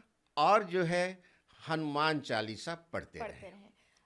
इसका मतलब वृषभ राशि के जो लोग हैं उनके लिए ये साल बेहद ज्यादा अच्छा रहने वाला है, भविष्य तो अच्छा दिख रहा है। अब अगली राशि की बात कर लेते हैं, मिथुन राशि को आप किस नजरिए से देख रहे हैं? मिथुन राशि बहुत अच्छी राशि, ये बुध की राशि है हाँ। और ये वायु तत्व की राशि। इनका दिमाग उड़ता है, हाँ। हर वक्त कुछ और आगे बढ़ने की आगे सोचते रहते हैं ये।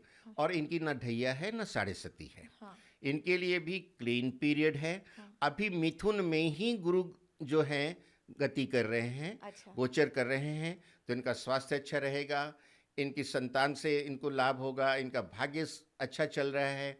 और इनके जो 3rd हाउस में केतु है और 9th हाउस में राहु है। इनके लॉन्ग ट्रैवल कोई हो ड्यू हैं वो होंगे।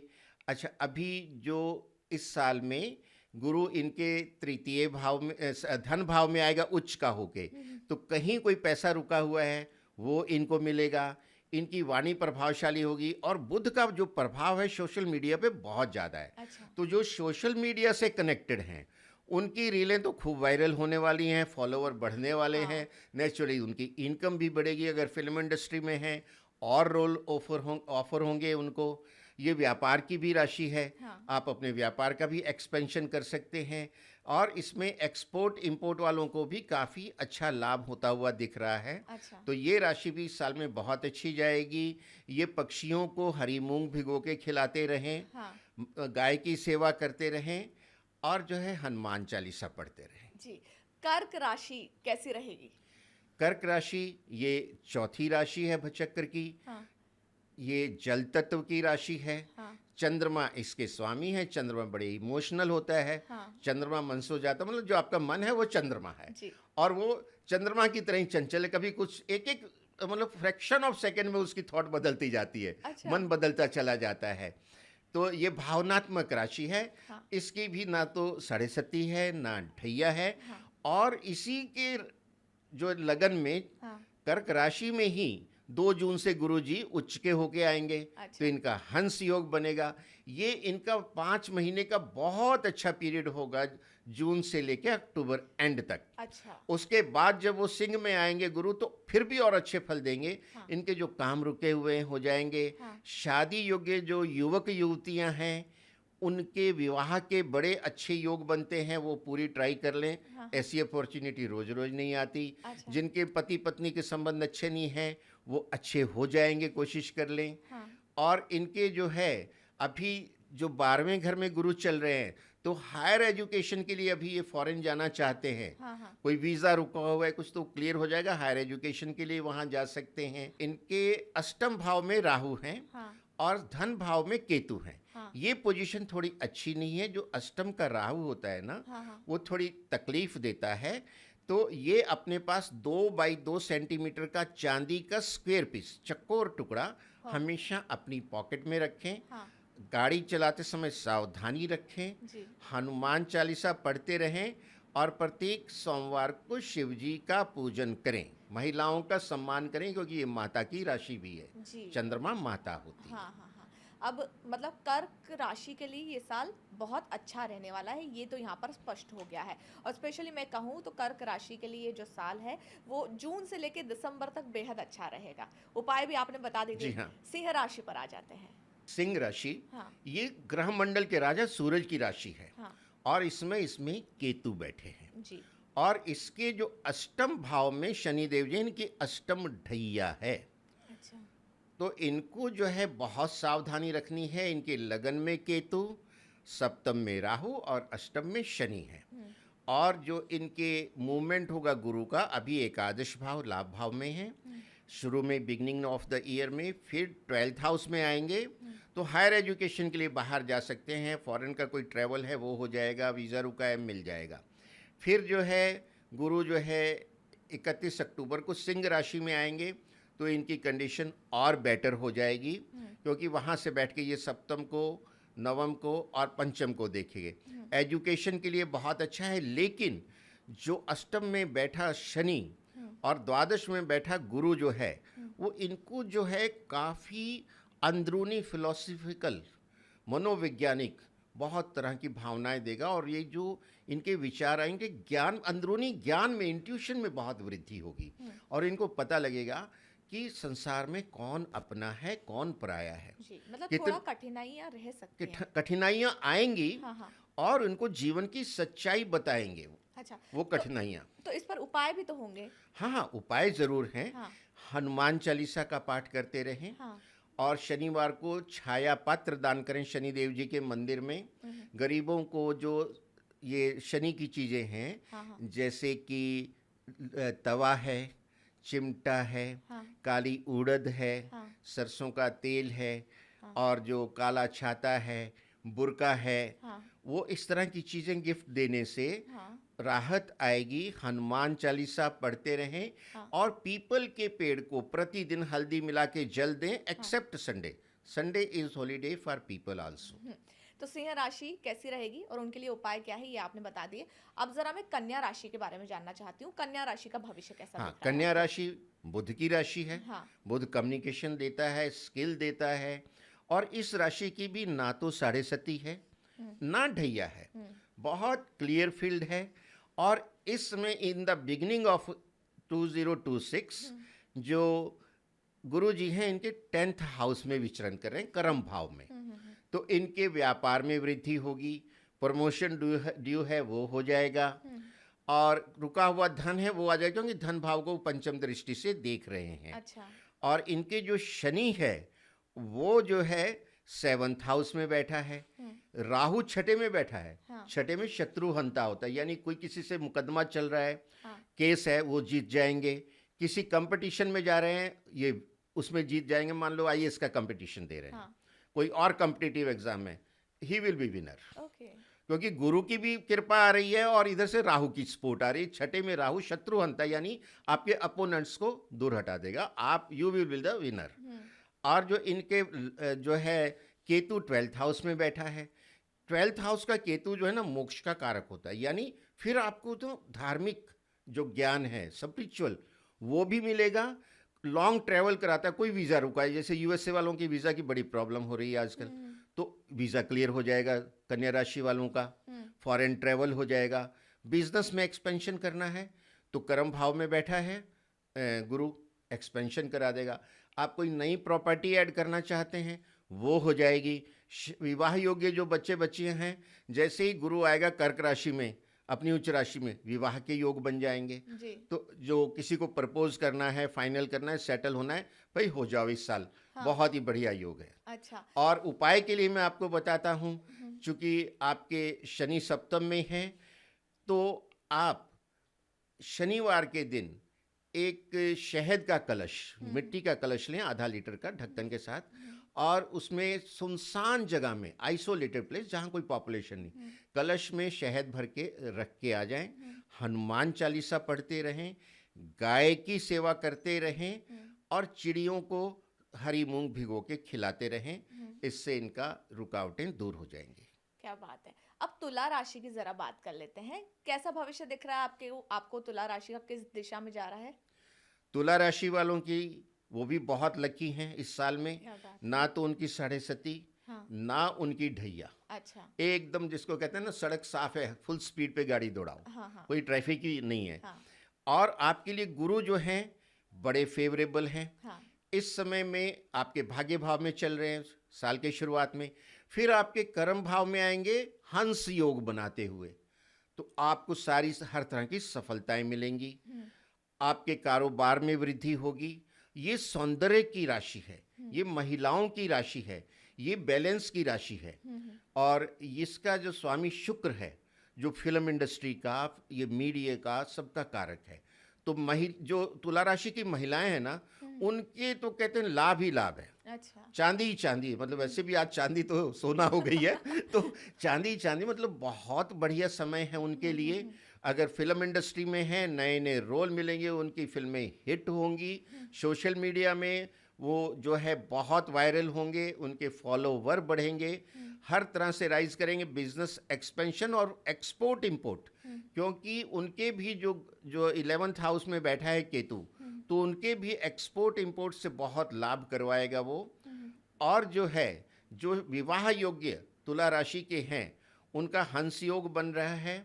फिर गुरु एकादश में भी आएंगे, तो वो शादी के लिए तैयार रहें और अब अच्छी अपॉर्चुनिटी है, लाइफ में सेटल हो जाएं। और इसके लिए सबसे बड़ी बात, महिलाओं का सम्मान करें, गाय की सेवा करें।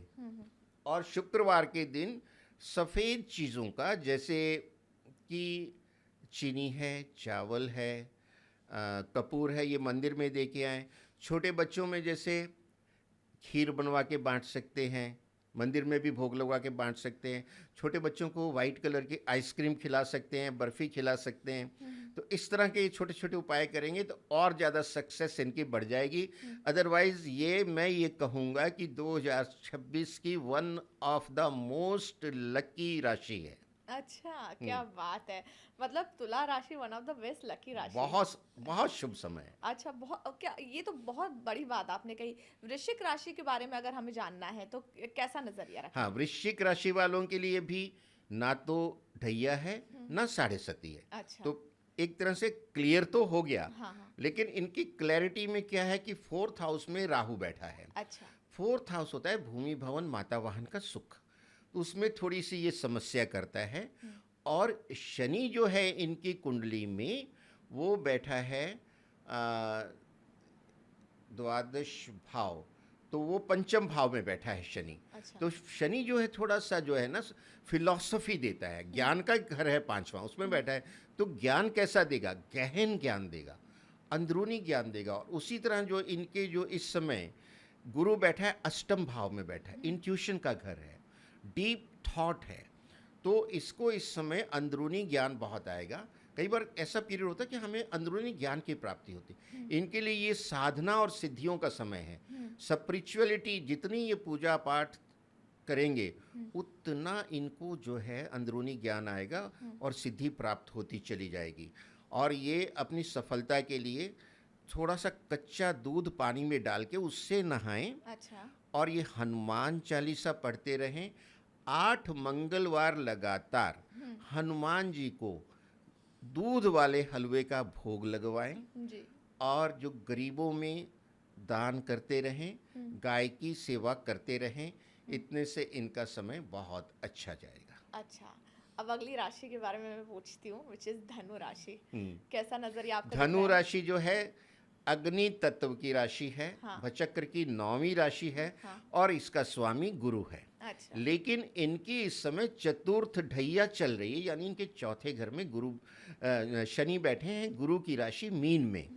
अब गौर करने की बात ये है कि इनकी ढैया इसलिए चल रही है कि शनि गुरु की राशि में है।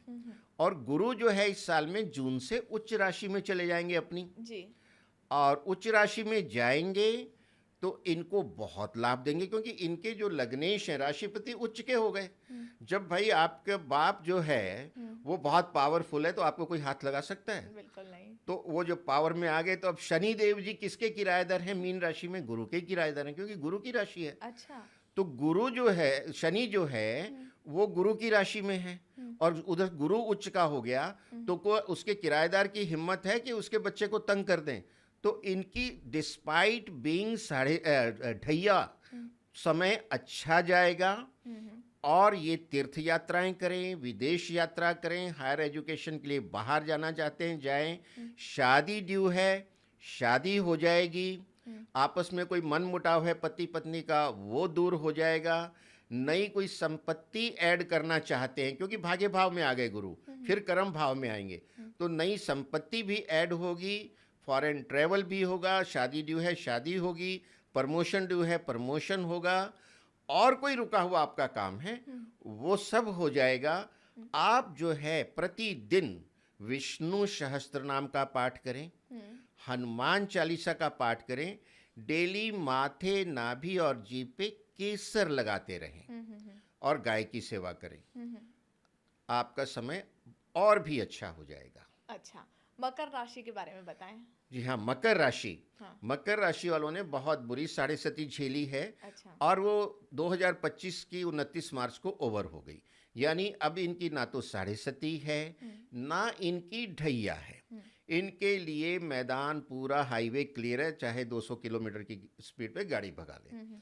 तो ये जो करना चाहते हैं लेकिन अपनी सही सोच के साथ करें, क्योंकि जब गुरु इनके कुछ उच्च राशि में आएगा तो सप्तम भाव में आएगा और वो बनाएगा हंस योग, और वो सीधा लगन को देख रहा है।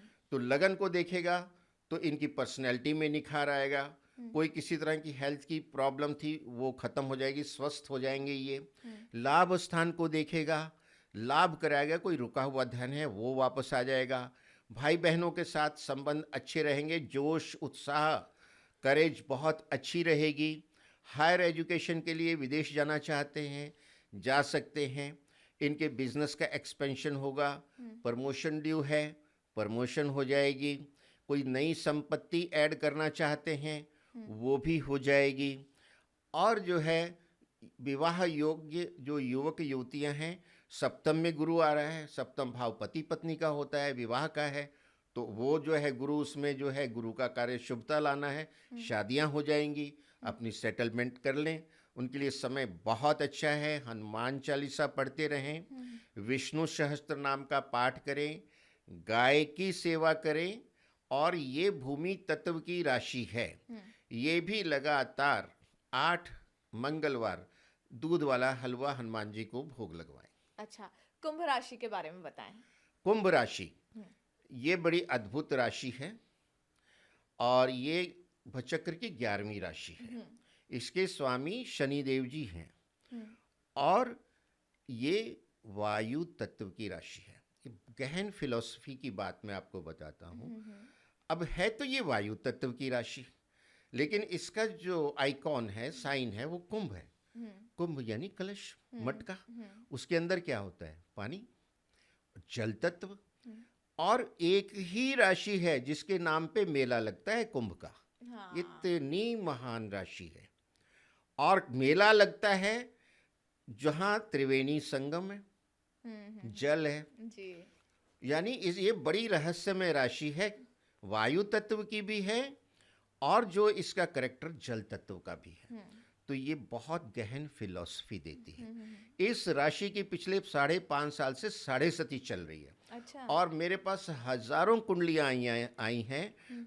कुंभ राशि वालों को बहुत भारी क्षति हुई है, डिस्पाइट बीइंग शनि की राशि।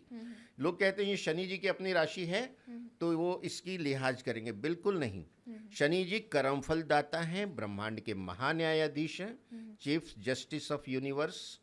जब वो न्याय करते हैं तो ये नहीं देखते कि मेरी संतान है या किसी की। आपके कर्म अच्छे हैं, अच्छे मिलेंगे, बुरे हैं, बुरा मिलेगा अंजाम। तो कुंभ राशि वालों के जो हेल्थ, वेल्थ, रिलेशन, हर तरह से समस्याएं हैं। नौकरियां छूटी हैं।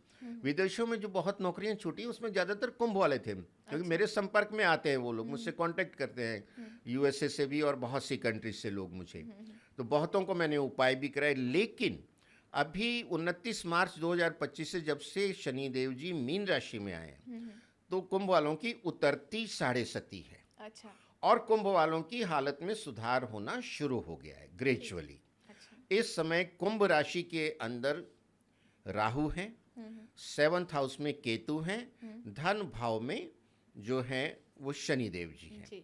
तो ये सुधार होना शुरू हो गया है। और जो गुरु का मूवमेंट आ रहा है अभी इनके पंचम भाव में है, उच्च में आएंगे, छठे में आएंगे, जब आएंगे सिंह में केतु के साथ आएंगे। तो ये परिस्थितियां सुधर रही हैं। इस साल में इनके रुके हुए काम होने शुरू हो जाएंगे।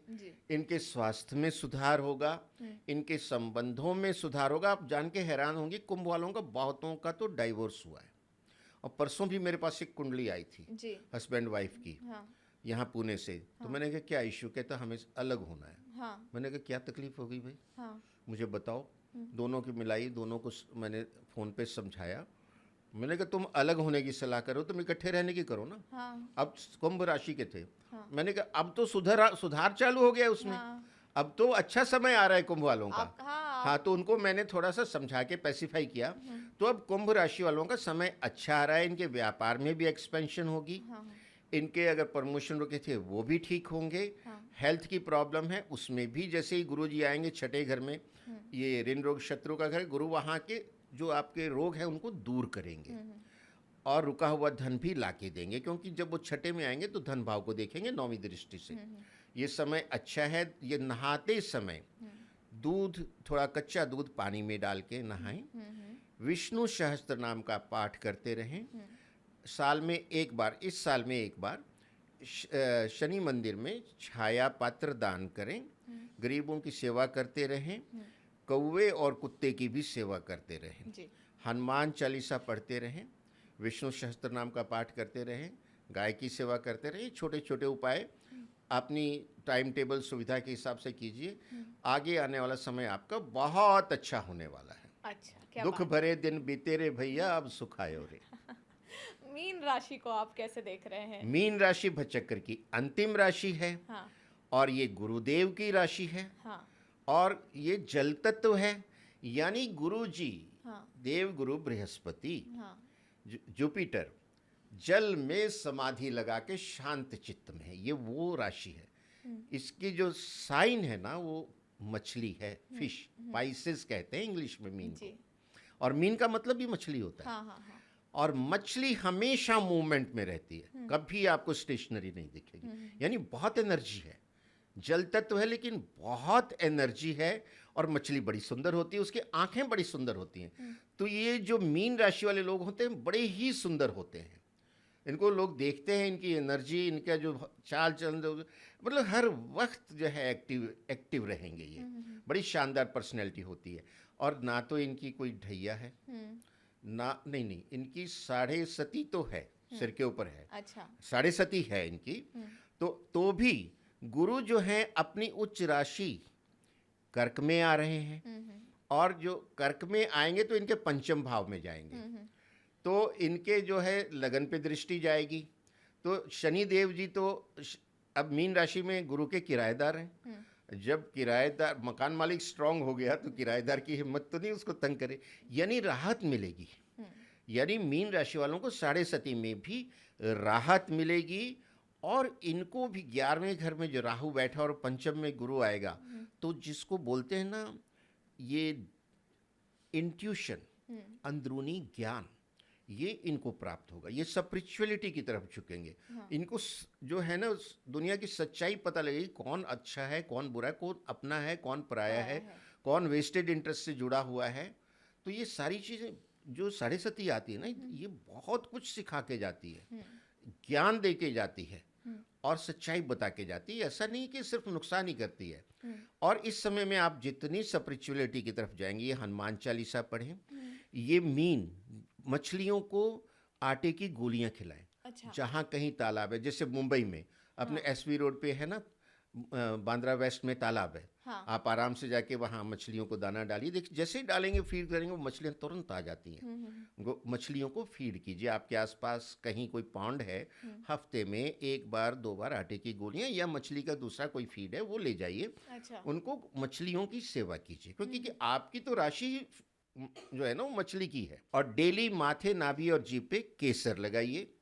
विष्णु सहस्त्र नाम का पाठ कीजिए। हनुमान चालीसा का पाठ करते रहिए। और इस साल में एक बार शनिवार को छाया पात्र दान कीजिए।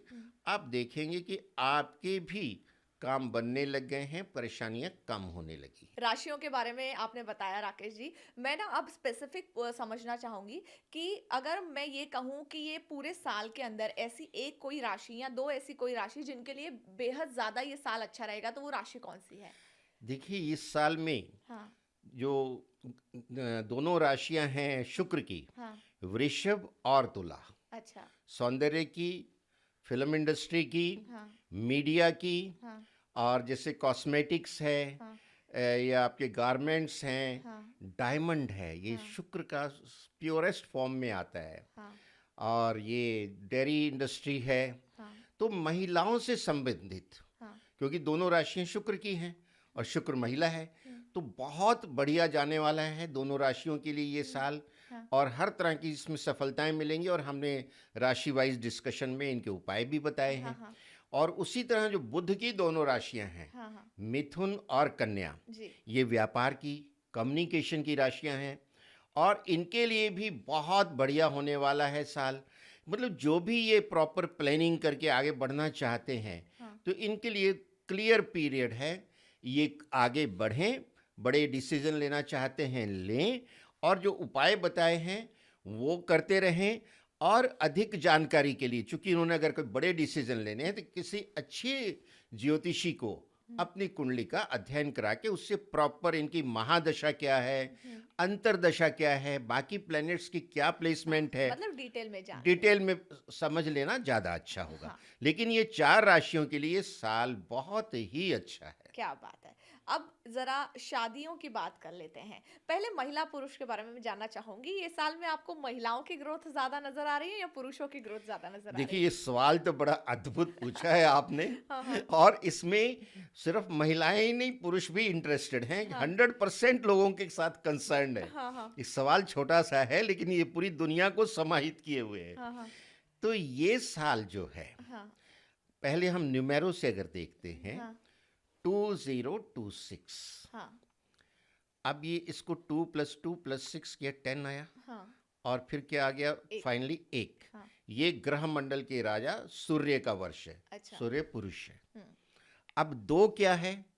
चंद्रमा, चंद्रमा, हाँ, महिला। हुँ, फिर 2 है हाँ, चंद्रमा, 2 महिलाएं। हाँ, और 6 क्या है? बहुत खूबसूरत महिला, अच्छा, शुक्र है। हाँ, 6 जो है शुक्र का नंबर है। हाँ, यानी अगर ये पुरुष की ताकत है, तो ये 3 महिलाएं हैं इसके पीछे। अच्छा, मतलब आपके न्यूमेरो में ये भेद है कि किसको जोड़ के वो फाइनल फिगर आ रही है। जी, तो इसमें तो जो जोड़ा गए वो सारी तीनों महिलाएं हैं। हुँ, तो ये महिलाओं के लिए साल बहुत अच्छा है। जी, वो पुरुष के पीछे जो ताकत छुपी हुई है, महिलाओं की है। हाँ। और इसीलिए आपने नोट किया हो, मैं बार बार कहता हूं, महिलाओं का सम्मान सम्मान करें, करें। आपने हर राशि के वक़्त ये कहा है। क्योंकि ये महिलाओं का सम्मान अदरवाइज भी करना है, हाँ, हाँ, चाहे घर में चाहे घर के बाहर। हाँ, उसके पीछे एक कारण ये भी है। और चूंकि ये पुरुष का है साल, राजा का, सूर्य का, तो ये दोनों के लिए अच्छा होगा। लेकिन वो जो है, मेरे जो कुछ प्रिंसिपल हैं, सदाचार का पालन करें, झूठ ना बोलें, झूठी गवाही ना दें, हुँ, महिलाओं का सम्मान करें, हुँ, गाय की सेवा करें, माता पिता की आज्ञा का पालन करें, हुँ, और जो है किसी को धोखा ना दें, नॉन वेज, एग्स, ड्रिंक से दूर रहें। हुँ, ये साल सबके लिए अच्छा जाएगा, हुँ, हुँ। क्योंकि इसमें दोनों समाहित हैं। जी, जी, बिल्कुल। अब ज़रा मैं धन की बात कर लेती हूँ, हर किसी को कमाना है, कौन-सी ऐसी राशियाँ हैं जिनको धन प्राप्ति इस साल में सबसे ज़्यादा होगी? देखिए, ये तो बात सही है, हाँ, दिल मांगे मोर। जी, जितना धन आया उससे और ज़्यादा चाहिए, लिमिट इसकी क्या है? कोई नहीं है। अब एलन मस्क भी सुबह उठ के यही देखता है कि आज और क्या करूं जिससे रेवेन्यू बढ़े। हाँ, हाँ, तो हम आप तो सोचेंगे ही। हाँ, तो उसके लिए जो उपाय बता दूं, पहले मैं, जी, गाय की सेवा, हुँ, डेली माथे नाभि जीभ पे केसर लगाना, हुँ, हर फ्राइडे को खीर बना के हुँ, हुँ, लक्ष्मी माता जी को भोग लगाइए, और श्री सुक्तम का पाठ कीजिए। हुँ, और जो है, आप विष्णु सहस्त्र नाम का पाठ करते रहिए। हुँ, इससे जिसकी भी जो धन की स्थिति है, उसमें प्रोग्रेस होने शुरू हो जाती है, रास्ते खुलने शुरू हो जाते हैं। अच्छा, लेकिन सिर्फ उपाय से बात नहीं बनती। आपने जो दिशा में काम करना है, उसमें कड़ी मेहनत करनी है। Hard hmm, work and hard work. Hmm, and remember, there is no substitute of hard work. Hmm, hmm, hmm, hmm, तो जो उपाय हैं उसके साथ तभी वो काम करेंगे जब आप मेहनत करेंगे। और किन राशियों के लिए फाइनेंस अच्छा होगा? हुँ, हुँ, तो जो हमने अभी 4 कही, शुक्र की दोनों, हुँ, बुध की दोनों, और जो गुरु की दोनों राशियां हैं, हाँ, धनु और मीन, हाँ। उनके लिए भी फाइनेंस बहुत अच्छा होने मतलब वाला इस साल धनु, मीन और जो 4 राशियाँ अन्य आपने बताई उनके लिए है। बिल्कुल, पैसे कमाने का बेहद अच्छा मौका बिल्कुल, है। बहुत बिल्कुल। अच्छा। शादियाँ जिन लोगों की नहीं हो रही हैं, वो इस साल में क्या करें? देखिए, हमने वो राशियां तो कवर की हैं हाँ हाँ। और उसमें हमने बताया भी है। अब जब शादी के लिए मैं आपको ये कहूँगा कि खास करके लड़कियों के लिए हम्म 16 सोमवार का उपवास करें, शिव भगवान की पूजा करें, नमः शिवाय का जाप करें हम्म और गाय की सेवा करते रहें। हम्म और अगर उनके जो सप्तम भाव है, सप्तम भाव शादी का भाव होता है, उसमें रुकावट कौन डालता है? हम्म। सूर्य आ गया तो रुकावट, शनि आ गया तो तो रुकावट। रुकावट, राहु आ गया तो रुकावट, तो ये डिल साल तो सूर्य का है। नहीं, वैसे वो सूर्य का, लेकिन मैं इंडिविजुअल कुंडली से कह रहा हूँ। अच्छा हाँ। तो मैं उसके उपाय भी बता देता हूँ। अगर आपकी सेवंथ हाउस में सूर्य बैठा है, शादी में डिले कराता है, तो आप 7 तांबे के चकोर टुकड़े, ये आपको ऑनलाइन मिल जाएंगे, square pieces of copper, 7 number, वो संडे के दिन सुबह आइसोलेटेड प्लेस में, सुनसान जगह में गड्ढा खोद के जमीन में 1 फुट गहरा लगभग डाल के उसमें दबा दीजिए। अगर आपके वहाँ शनि है तो आप एक बांसुरी, साधारण बांसुरी 50 रुपए की मिल जाती है, उसमें चीनी भर के शनिवार के दिन सुनसान जगह में गड्ढा खोद के दबा दीजिए। जी। अगर ये उपाय आप करते हैं तो शादी की रुकावट दूर होती है। और अगर राहु साथ में घर में बैठा है तो राहु को हाथी माना है। जी। हाथी, आप चांदी का एक हाथी बनवाइए, लगभग 100 ग्राम का, जिसकी सूंड नीचे हो और राइट लेग आगे हो, और उससे बड़े साइज की चांदी की डब्बी होनी चाहिए। उस चांदी के हाथी को चांदी की डिब्बी में रख के गंगा जल से भर के उसका ढक्कन बंद कर दीजिए। जी। तो आपने राहु को अरेस्ट कर लिया गंगा जल के अंदर। अब गंगा जल जो है राहु की जो नेगेटिविटी को निकाल देता है, और चांदी भी जो है चंद्रमा है। तो उससे आपके 7th हाउस में अगर राहु बैठा है तो वो रुकावट दूर होगी, शादी के जो है रास्ते खुलने शुरू हो जाएंगे। अच्छा। तो ये अच्छा है। और बाकी मैंने जो बताया, जो 4 राशियां और बाकी 2-3 राशियों के लिए हमने बता ही दिया कि शादी के लिए साल अच्छा है। अब हमने ये बता दिया अगर इस तरह की रुकावट है तो ये उपाय कर लीजिए। लोग राशियों पर ध्यान देते हैं, लेकिन साथ ही लोग नंबर्स पर भी ध्यान देते हैं, क्योंकि नंबर्स बड़ा खेल खेलते हैं। उनका स्वभाव, उनका उठना बैठना कैसा है, साथ ही उनके नंबर्स किस दिशा में जा रहे हैं, कहाँ बैठे हैं, ये भी समझना बेहद ज़्यादा ज़रूरी होता है। 2026 का साल है, किस नंबर के लिए कैसा रहेगा, मैं ये समझना चाहूँगी। सबसे पहले शुरुआत कर लेते हैं 2026। बहुत अच्छा प्रश्न है। हाँ। क्योंकि नंबर्स जो हैं वो ग्रहों से जुड़े हुए हैं। हाँ।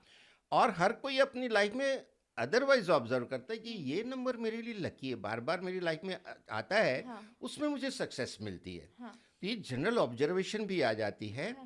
और ये बड़ा इजी है, इजी टू कैलकुलेट। हर एक को अपना बर्थडे पता होता है तो नंबर पता लग गया। तो 2026 जैसा हमने बात की, ये ग्रह मंडल के राजा सूरज का साल है। अब जो सूरज का साल है, सूर्य राजा क्या चाहता है? कड़ा अनुशासन। आप जो नियम हैं, जो कॉन्स्टिट्यूशन है, उसकी पालना कीजिए। जो राजा की आज्ञा है, गवर्नमेंट ऑर्डर जिसको बोलते हैं, उसको फॉलो कीजिए। कायदे कानून को मत तोड़िए, क्योंकि राजा गुस्सा खाएगा, उसकी सजा देगा, पेनल्टी लगेगी। तो ये आपको बहुत ध्यान रखना। और राजा की बड़ी जबरदस्त ईगो होती है। राजा राजा होता है, वो अपनी चलाता है, दूसरों की नहीं सुनता है। अच्छा। तो राजा की तरफ आपको ध्यान देना है। ये तो आपने राजा का वर्णन कर दिया, लेकिन ना अब मैं एक एक नंबर के बारे में जानना चाहूंगी। लेकिन उससे पहले एक बेसिक सवाल मैं आपसे जानना चाहती हूँ कि किसका नंबर कौन सा है, ये कैसे जाने? इसमें बड़ा सरल है।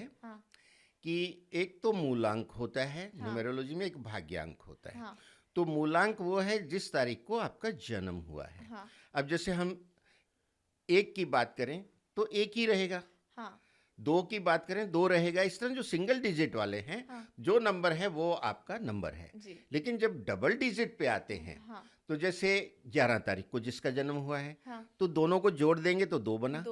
तो 11 का मतलब उसका जो मूलांक है 2 हो गया।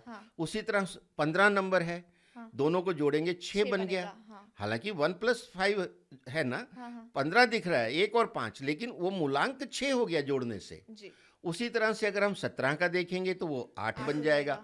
आगे बढ़ते हैं, अगर 26 को देखेंगे 8 बन जाएगा, और अगर 24 को देखेंगे 6 बन जाएगा, 23 को देखेंगे 5 बन जाएगा। जी। तो ऐसा होता है कि सिंगल डिजिट तो क्लियर है, हाँ। डबल डिजिट को जोड़ देते हैं, हाँ। तो जो सिंगल डिजिट आता है वो मूलांक है। ठीक है, आपने मूलांक तो समझा दिया कि जोड़ के बनाया जाता है, ये मूलांक की बात होगी। अब मुझे भाग्यांक समझना है कि किसका भाग्यांक कौन सा है, तो ये कैसे समझे? भाग्यांक जो है पूरी डेट ऑफ बर्थ का टोटल लगाया जाता है। अच्छा। जैसे कि आप बताइए, आपका डेट ऑफ बर्थ क्या है? 20 जून 1997। 20th जून। हाँ। 2 + 0 हाँ। + 6 जी। 8 हो प्लस गया। 8 हो गया। हाँ। उसके बाद 1 1 9 हो 9। गया, फिर 9 हाँ। 18 हो गया, हाँ। फिर 9 हाँ। 27 हो गया, फिर 7 34 हो गया। हाँ। तो 34 को सिंगल डिजिट पे लाइए, 3 और 4 7। 7। हाँ। अब आपका जो मूलांक है हाँ। वो तो हो गया, वो हो गया 2, 20 जून। हाँ 2 हो गया, हाँ। और आपका भाग्यांक हो गया 7। अच्छा। मैं चूंकि एयर लॉजिस्टिक्स से कनेक्टेड रहा हूं, तो मैं इसको पायलट एंड को पायलट कहता हूं। अच्छा। जो मूलांक है वो पायलट है। आपने जिंदगी की उड़ान जो शुरू की, हाँ। हाँ। उस अंक से शुरू की ना, पैदा होते हाँ। ही। हाँ। तो उसने, और लगभग आधी लाइफ, अगर हाँ। हम 80 की मानते हैं, तो 40 के बाद हाँ। हाँ।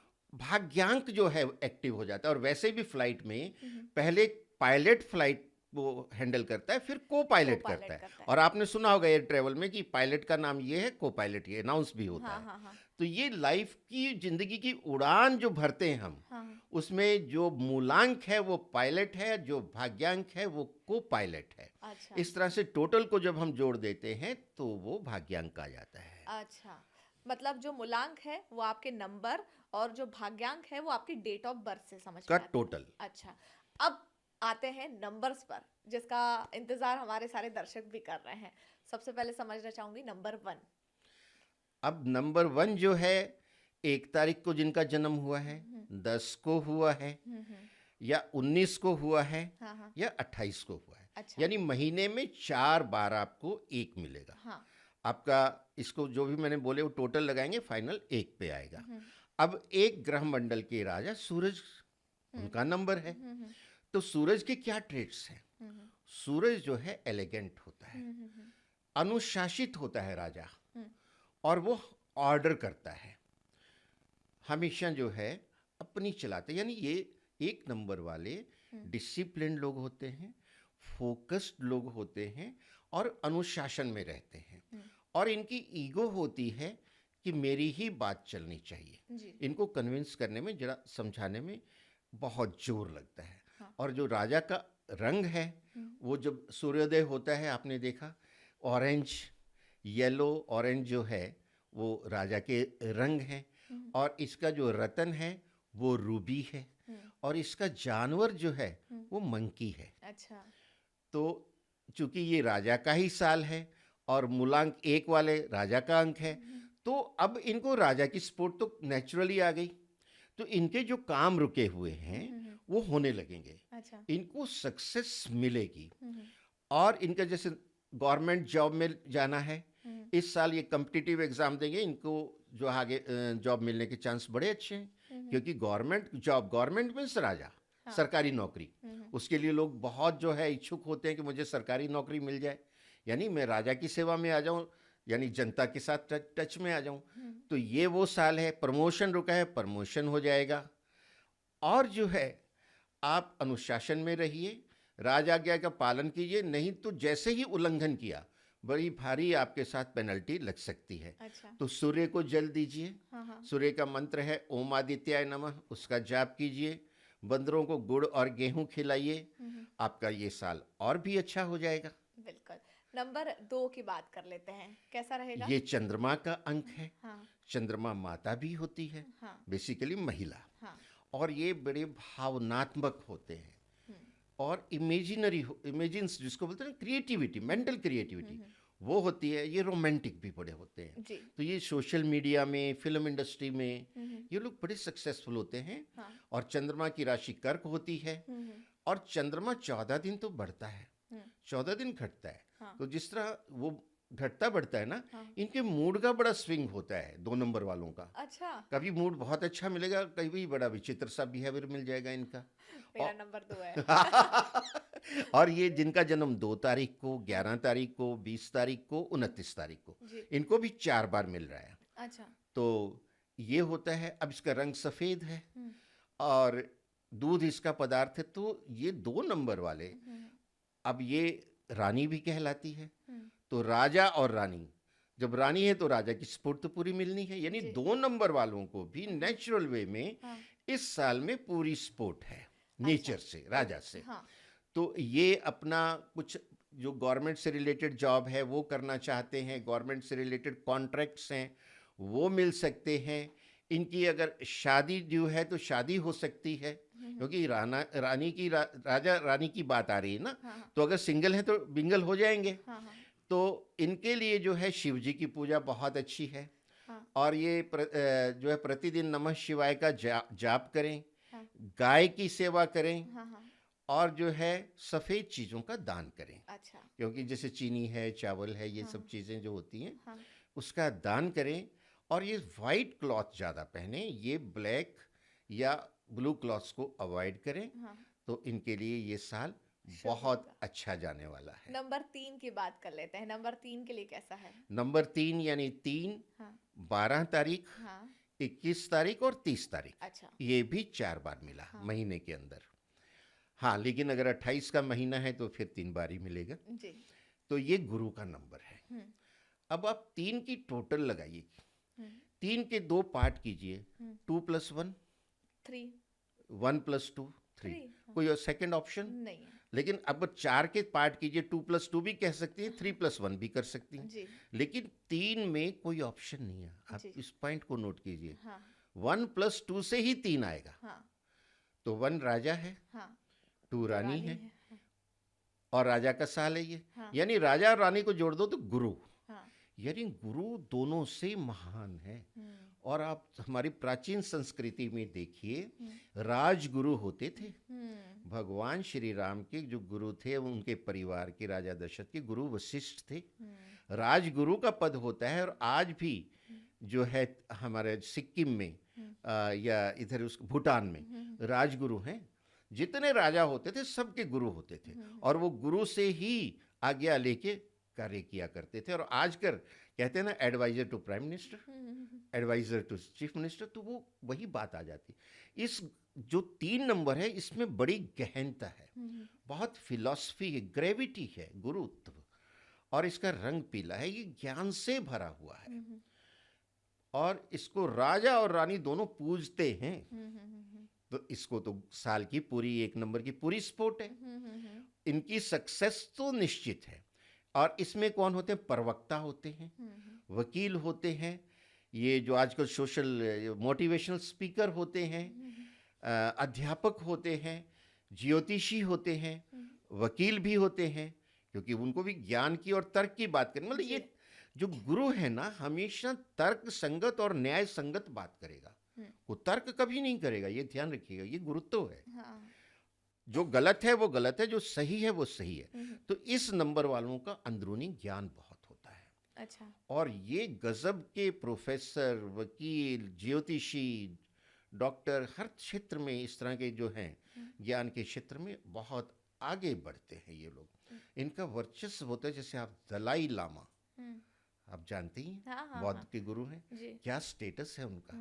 या आप ये देखिए, पॉप, ये जो है वेटिकन सिटी के, अच्छा, वो गुरु हैं, वो राजाओं से भी ऊपर माने जाते हैं।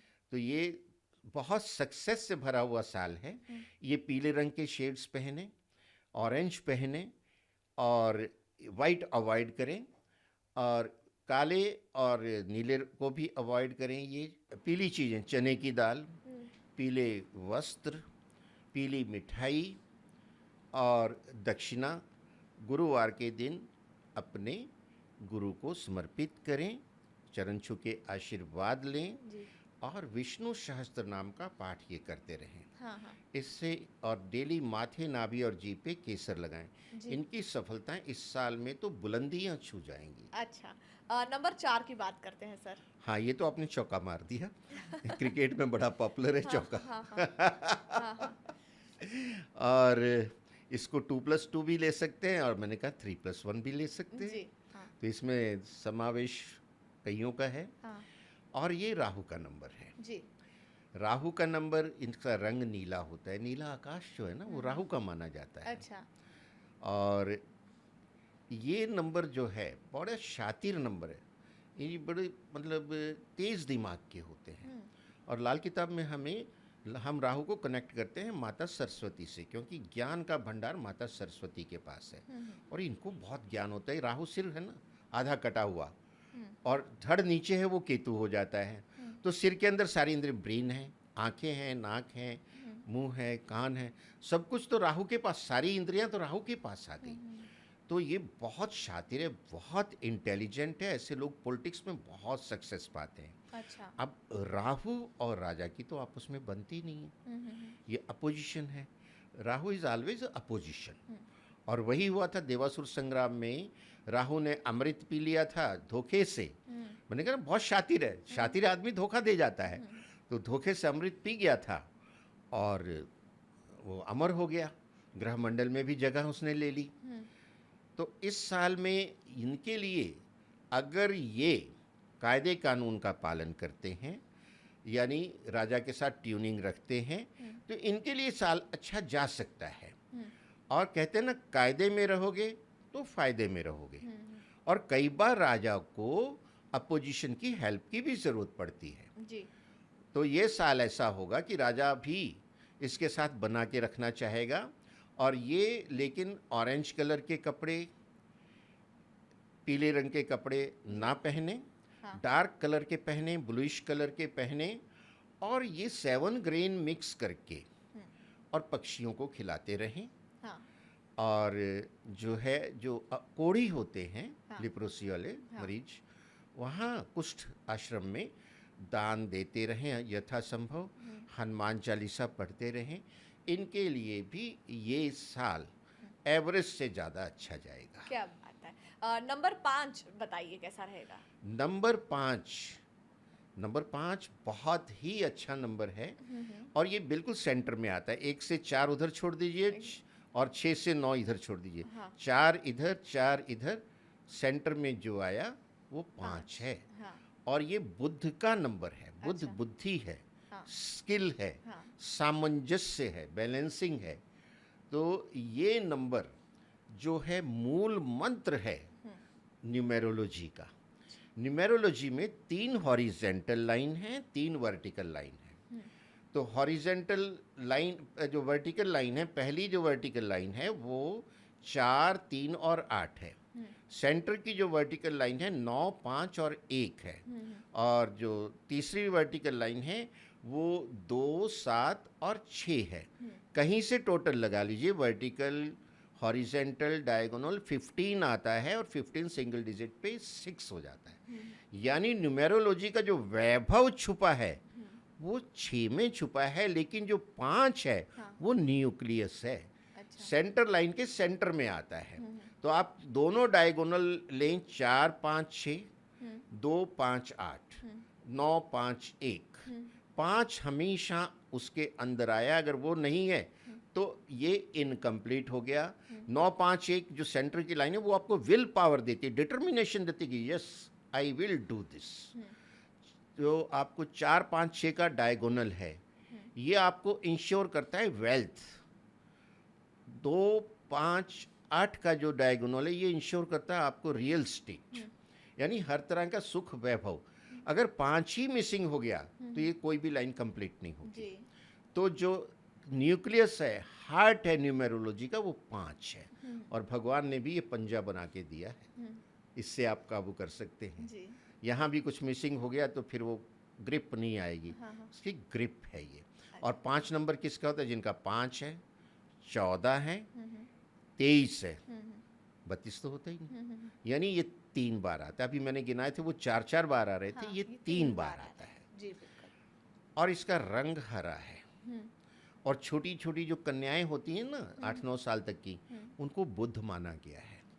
तभी हम जो नवरात्रि में कन्या पूजन करते हैं और घर बुला के अष्टमी या नवमी को उनको हलवा पूरी, खीर, चना खिलाया जाता है, दक्षिणा गिफ्ट दिए जाते हैं, आशीर्वाद लिया जाता है। बुध 5 नंबर वालों को ये करते रहना है कन्या पूजन। हरी मूंग की दाल भिगो के पक्षियों को खिलाते रहनी है।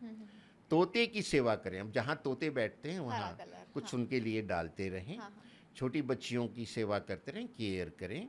अपनी जो बहनों का खास करके बड़ा ध्यान रखें, उनकी रिस्पेक्ट करें। और जो इसके लिए एक और उपाय, अगर 5 नंबर मिसिंग है तो अब क्या करें? डेट ऑफ बर्थ तो हम नहीं बदल हाँ, सकते, हाँ। उसके लिए ये उपाय भी काम देंगे। और लाल किताब में हमें कहते हैं नाक का छेदन कराओ, नाक में छेदन कराइए 96 आवर के लिए। हाँ, हाँ।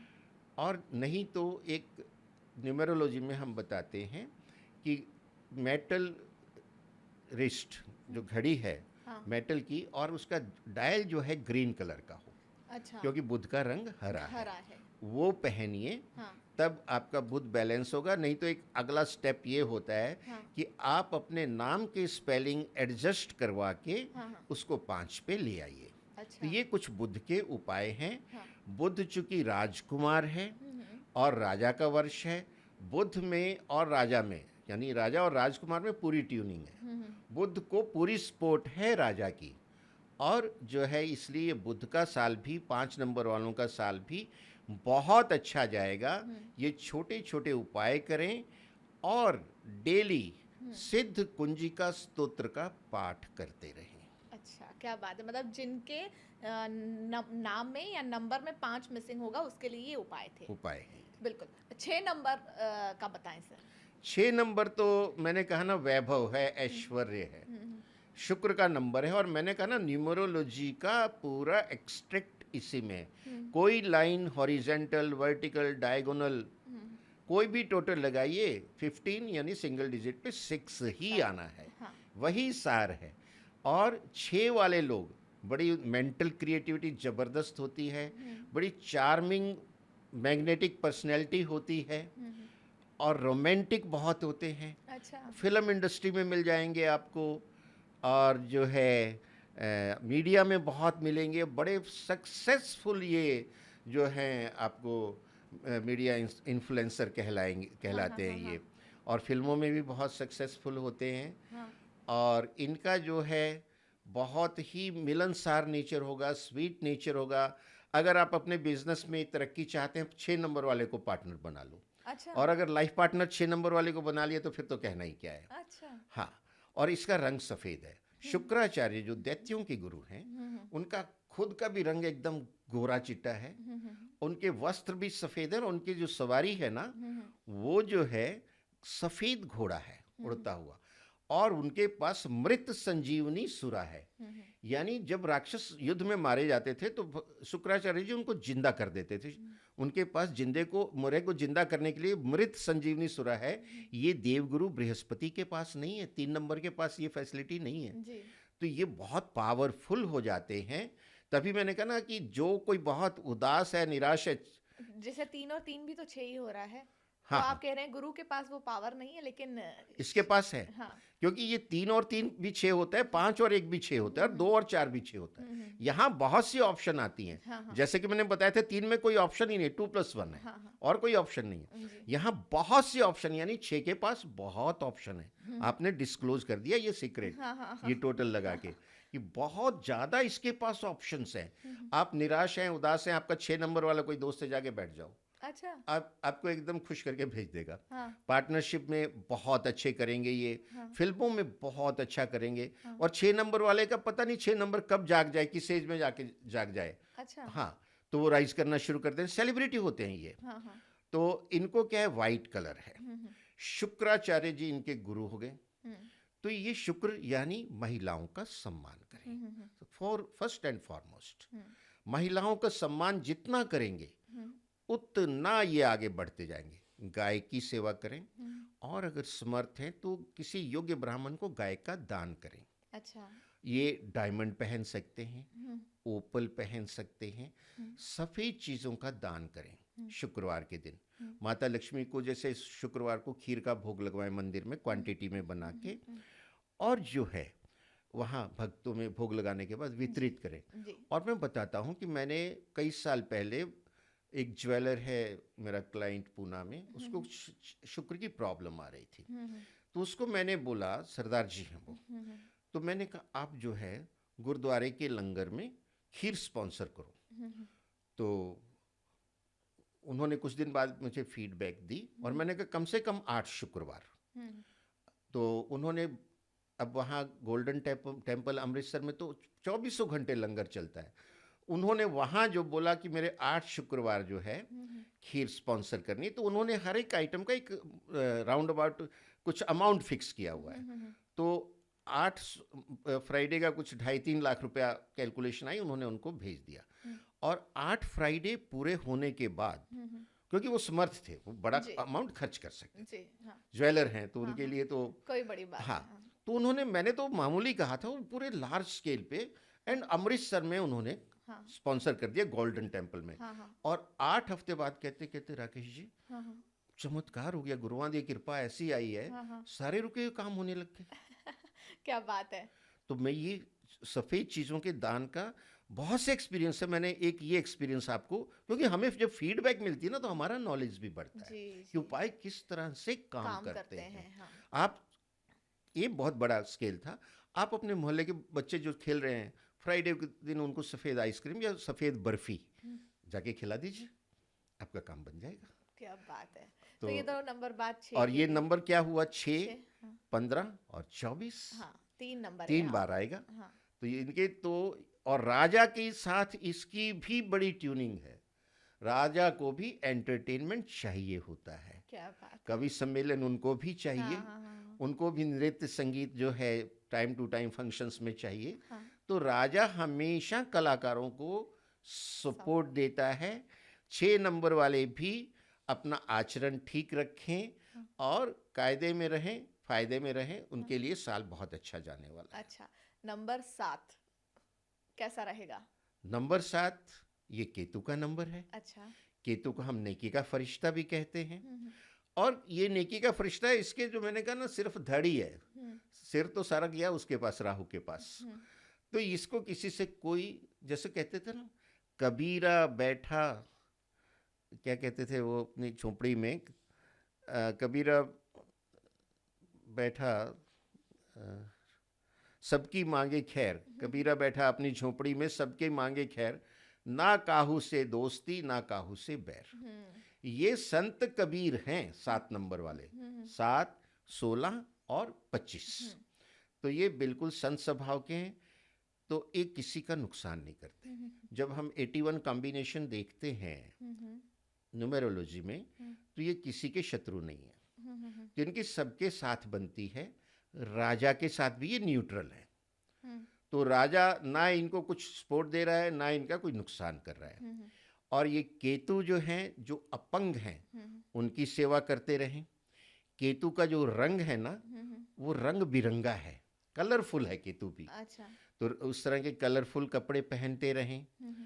और जो है, ये एक रतन आता है कैट्स आई, अच्छा वो पहने, इनके लिए वो फायदेमंद है। और ये भी गाय की सेवा करते रहें और जो विष्णु सहस्त्र नाम का पाठ करते रहें, क्या बात। क्योंकि केतु की गुरु के साथ बहुत पटती है। नंबर 8 नंबर 8 हाँ ये शनिदेव जी का नंबर है। हाँ ये कर्मफल दाता है, हाँ हाँ ब्रह्मांड के चीफ जस्टिस है, अच्छा CJU। तो अब ये क्या कहते हैं, अपने कर्म अच्छे रखो। तो जिनका 8 नंबर है वो अपने कर्मों को अच्छा रखें, झूठ ना बोले, किसी की झूठी गवाही ना दें, सदाचार का पालन करें, महिलाओं का सम्मान करें। और गरीब, खास करके जो मजदूर है ना, पसीना बहा के काम करते हैं, उनकी सेवा करें। तो जो कंस्ट्रक्शन साइट है, मजदूर काम करते हैं, वहाँ जाके उनको कोई पैक्ड फूड दे दीजिए, कोई कोल्ड ड्रिंक वगैरह दे दीजिए। तो आप देखिए आपके जो काम है बनने लगेंगे। कौवे की सेवा कीजिए, कौवा शनिदेव जी का पक्षी है। और जो है चींटियाँ जो पेड़ों के नीचे होते हैं, एंड्स, आटा, चीनी और काले तिल मिक्स करके वहाँ डालते रहिए, वो आपके लिए दुआएं करते रहेंगे। क्योंकि जो पाताल है ना, वो शनि है। अच्छा जो शनि की चीज़, जैसे माइनिंग है, हाँ हाँ जमीन में से खोद के निकालते हैं, हाँ हाँ हाँ तो जिनके माइनिंग के काम हैं उनके हाँ लिए बहुत शुभ है। हाँ और राजा और शनि की आपस में बनती नहीं है, हाँ हाँ तो राजा का साल है। तो इनको थोड़ा जो सावधानी ये रखनी है कि जो भी देश के कायदे कानून हैं उनका पालन करें, राजाज्ञा का उल्लंघन ना करें, ताकि इनकी कोई समस्या ना आए। ये कायदे में रहेंगे, फायदे में रहेंगे और आगे बढ़ते रहेंगे। बिल्कुल। आखिरी नंबर, नंबर 9। हाँ, हाँ। नंबर 9 ये मंगल का नंबर है। मंगल लाल रंग का बड़ा गर्म प्लेनेट है, हाँ।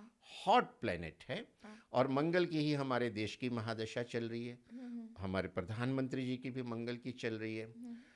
और इसके देवता हनुमान जी हैं और मंगल सेनापति होता है।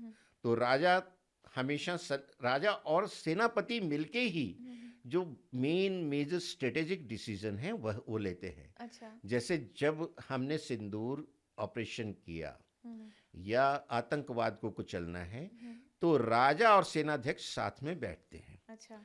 और स्ट्रेटेजी बनाई जाती है। तो 9 वालों के लिए राजा की पूरी सपोर्ट है। हाँ। वो राजा को अपनी सपोर्ट दें, यानी जो कायदे कानून है उनका पालन करें। हाँ। हनुमान जी की भक्ति करते रहें। और जो छोटे बच्चे खेल रहे होते हैं, खास करके जो खिलाड़ी हैं, हाँ। उनको वो कुछ, जैसे बच्चे खेल रहे हैं, कुछ खाने की चीज़ें उनको जाके दे दी। हाँ। और हनुमान जी को 8 मंगलवार लगातार दूध वाले हलवे का भोग लगवाएं, हनुमान चालीसा पढ़ें और मंदिर में हनुमान चालीसा की जो बुक्स होती हैं वो डिस्ट्रीब्यूट करें जी। और इनके लिए जो फेवरेबल कलर है वो रेडिश कलर है, मेहरून कलर है, ये सब इनको फेवरेबल है। लेकिन ये काला रंग ना पहने, नीला रंग ना पहने, ये इनको सूट नहीं करेगा। इनको रादर गुरु का रंग भी, क्योंकि गुरु मंगल की भी युति बड़ी अच्छी मानी जाती है, इनको पीली शेड्स भी सूट करेंगी, ऑरेंज भी सूट करेंगी।